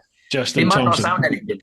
It might not sound anything to some people. Oh, is it hard to get 1 million views? I don't know. And then it's a big deal to get 1 million views. Yeah, in every sense. Financially, logistically, that is a big thing to get that. Okay, right, let's move across. I'm sorry about that. To everybody else that's left messages on Instagram, I do apologise, but I'm sure you can appreciate with over 3 hours, we've kind of got to cut these down a wee bit. But you'll be back on again at another point, I'm sure, won't you, Dickie? So yeah, maybe yes, mate. maybe we'll go the normal socials first the next time. We'll see. Well, I won't because Patreon pay my mortgage, so Right, okay. This is over at Facebook. So it's at Facebook /TeapotOne. Let's pick the first one. I love how you're doing the, looking away for drama. I'm expecting a drum roll as well. I might. No, I won't try that. It's too much like editing. I can't be asked for that on the podcast. Right, Paul Medcalf. I'd like to know if he models himself on Dennis Waterman, writes the theme tune, sings the theme tune to all of his videos. Yeah, 100%. Same as me, aren't you? Control freak. Exactly. Yeah. Completely. Yeah. But yeah, I do write a lot of the music on mine, but not all of it. You literally do the music on some of your vids. I do literally do the music on some of my vids. Yeah. I said write a lot of the music. I don't write a lot of it. I write some of it. Yeah. But yeah, again, it's got to be right, hasn't it? And if you can't find the right piece that's going around in here, I can do it with ease. I have a lot to thank you for. I've had a few whiskeys, so I can let this out, Dickie. This is me getting emotional. About this time last year, I think it was. Yeah, start of last year, we'd come out of COVID, and I'd spent COVID really trying to grow my channel. I'd really been figures orientated, almost not obsessed, but I was looking at subs, I was looking at views, and I was just like, right, what? How can I win at this? I was looking at TMF, I was looking at Chops, I was looking at Moto Bob, and I was looking at all the views and Username Kate and English Biker, all the new ones that were coming in and the established ones. And I was like, I'm just not getting the views that they're getting. And it's like, fuck, what am I going to do? And you said something to me, and I think it was on I think it was either on a podcast or a live stream that we'd done with TMF, I don't know. But you said, I don't bother with any of that. I'm just going to make the content I want to make. And it was like, it was an epiphany. It was like a light bulb moment with me. And I was just like, you're fucking right. Like you gather your community through creating the content you want to make. Yeah. If people don't like it, then they'll go somewhere else. But those that do stay are there because they like what you do, and that's your That's your thing. So that's me. That's going back to that comment earlier. I can't remember who said it. Sorry about that. But someone said about do I feel pressure to make content, like especially on this recent trip? I don't feel pressure to make it. I'll go out and film, and I'll come back with what I come back with. Yeah, which might be absolute shit, and it might be good. You just don't know. But I'll make what I want to make, and that's it. But like we'd all love 1 million subs, wouldn't we? We'd all love 100,000 subs just to get the plaque. Of course you would. Of course you would. But I'm definitely happier just creating the content I want to You make want. rather than chasing that. And that counts for golden a lot. chalice. That'll also alter your creativity. Totally. Because you're in the right frame of mind, you're creating what you want to create, makes you happier, which then makes your creative juices flow even more. Totally. If you're in a negative space, and I have this, with songwriting and things like that. If you're in a negative space with it, you can't do anything. It's just counterproductive. You can't. There's been so many videos that I've made and then just finished editing and just gone, that's shit, and just deleted it and just never seen the light of it. Yeah, loads. Really? Loads of it. Yep, loads. Well, then you just think,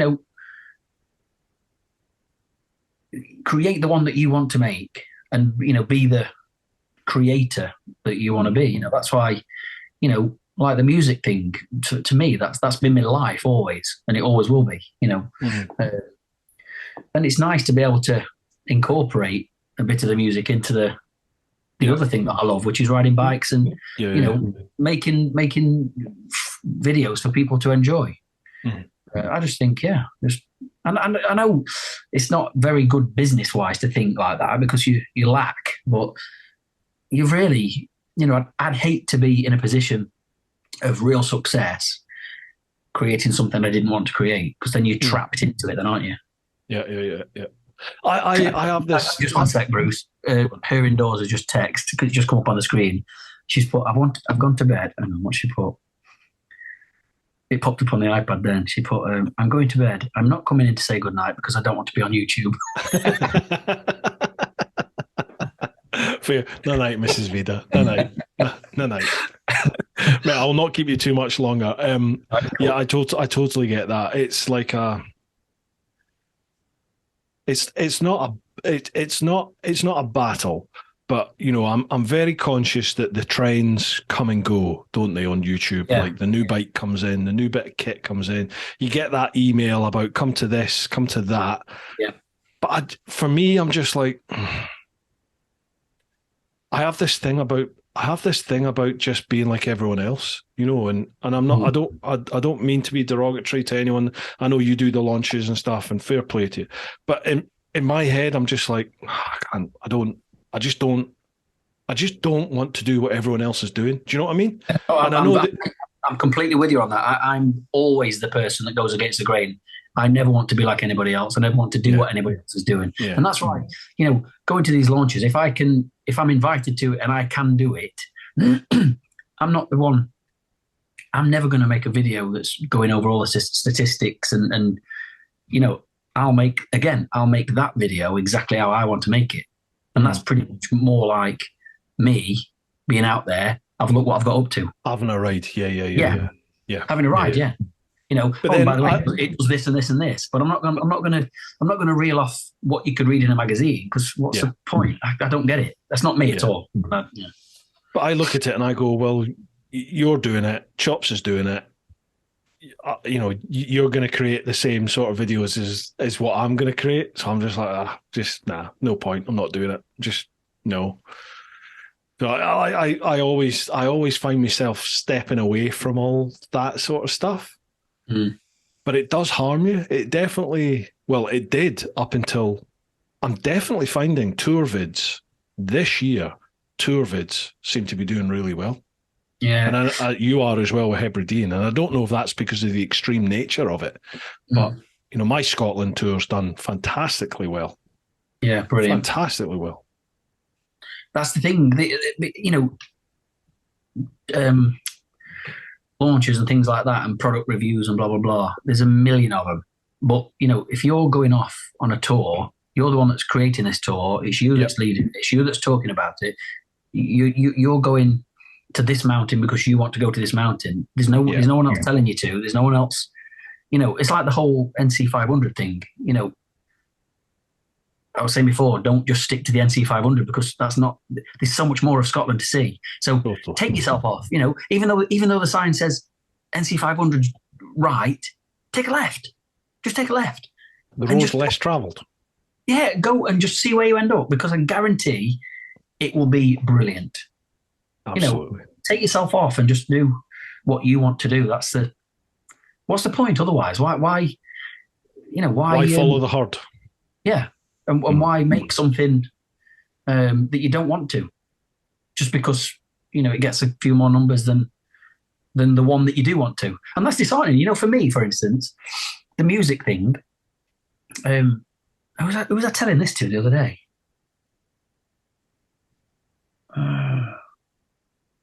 Chris Hatton, the bespoke joinery guy. Yeah. He got in touch and said he wanted to make me a guitar from scratch. So I went up and had a meeting with him. And what a lovely guy. And we were chatting. Yeah, went up and had a meeting with him. And this was a few weeks ago now. And anyway, we're chatting away. And we just got talking about YouTube and how things started and how you get on with stuff. And I said something to him that I don't think I've ever said to anybody else. And I started, when I first made my channel, it was for music, and then, I started making the odd bike video and not really, I don't think anyone were doing it really at the time. I'm not saying I was the first or anything, but I'm saying it weren't really a thing. The only videos that were on their bikes at the time were people being knobheads, like 150 mile an hour through villages and stunts and, the American motor vlogger scene originally. Yeah. And then it used to be like, I used to put things on my videos saying, like, almost a bit embarrassed, if you're expecting any kind of stunt riding on here, you might want to go somewhere else because there's nothing like that with me. I live in the countryside. I love my bike. I love riding through the countryside and I love taking pictures. I'm a creative guy and that's what I love doing. If you enjoy it, then brill, and it just got traction. But then I thought to myself, clever, thinking I'm going to build, this was right at the very beginning, people seem to enjoy this, I know what I can do, I'm going to build an audience for my music. So I'm going to build an audience to be able to, sell gigs. So I can put a gig on and get my audience there. And it never really worked like that. It just, the bike took off. The biking thing took off brill, and I love every second of it. But it started out with me as an idea to bring people in to sell albums and things. But the music videos never do anywhere near as well as the biking videos do. Other than the one about boobs. That's done really well. Show them to me. Do you know, I think that's the first video I ever saw of yours. I genuinely do think it is. I think I was I think that took me to your American series. I think I was outside the Israeli ambassador's house in a bomb-proof box.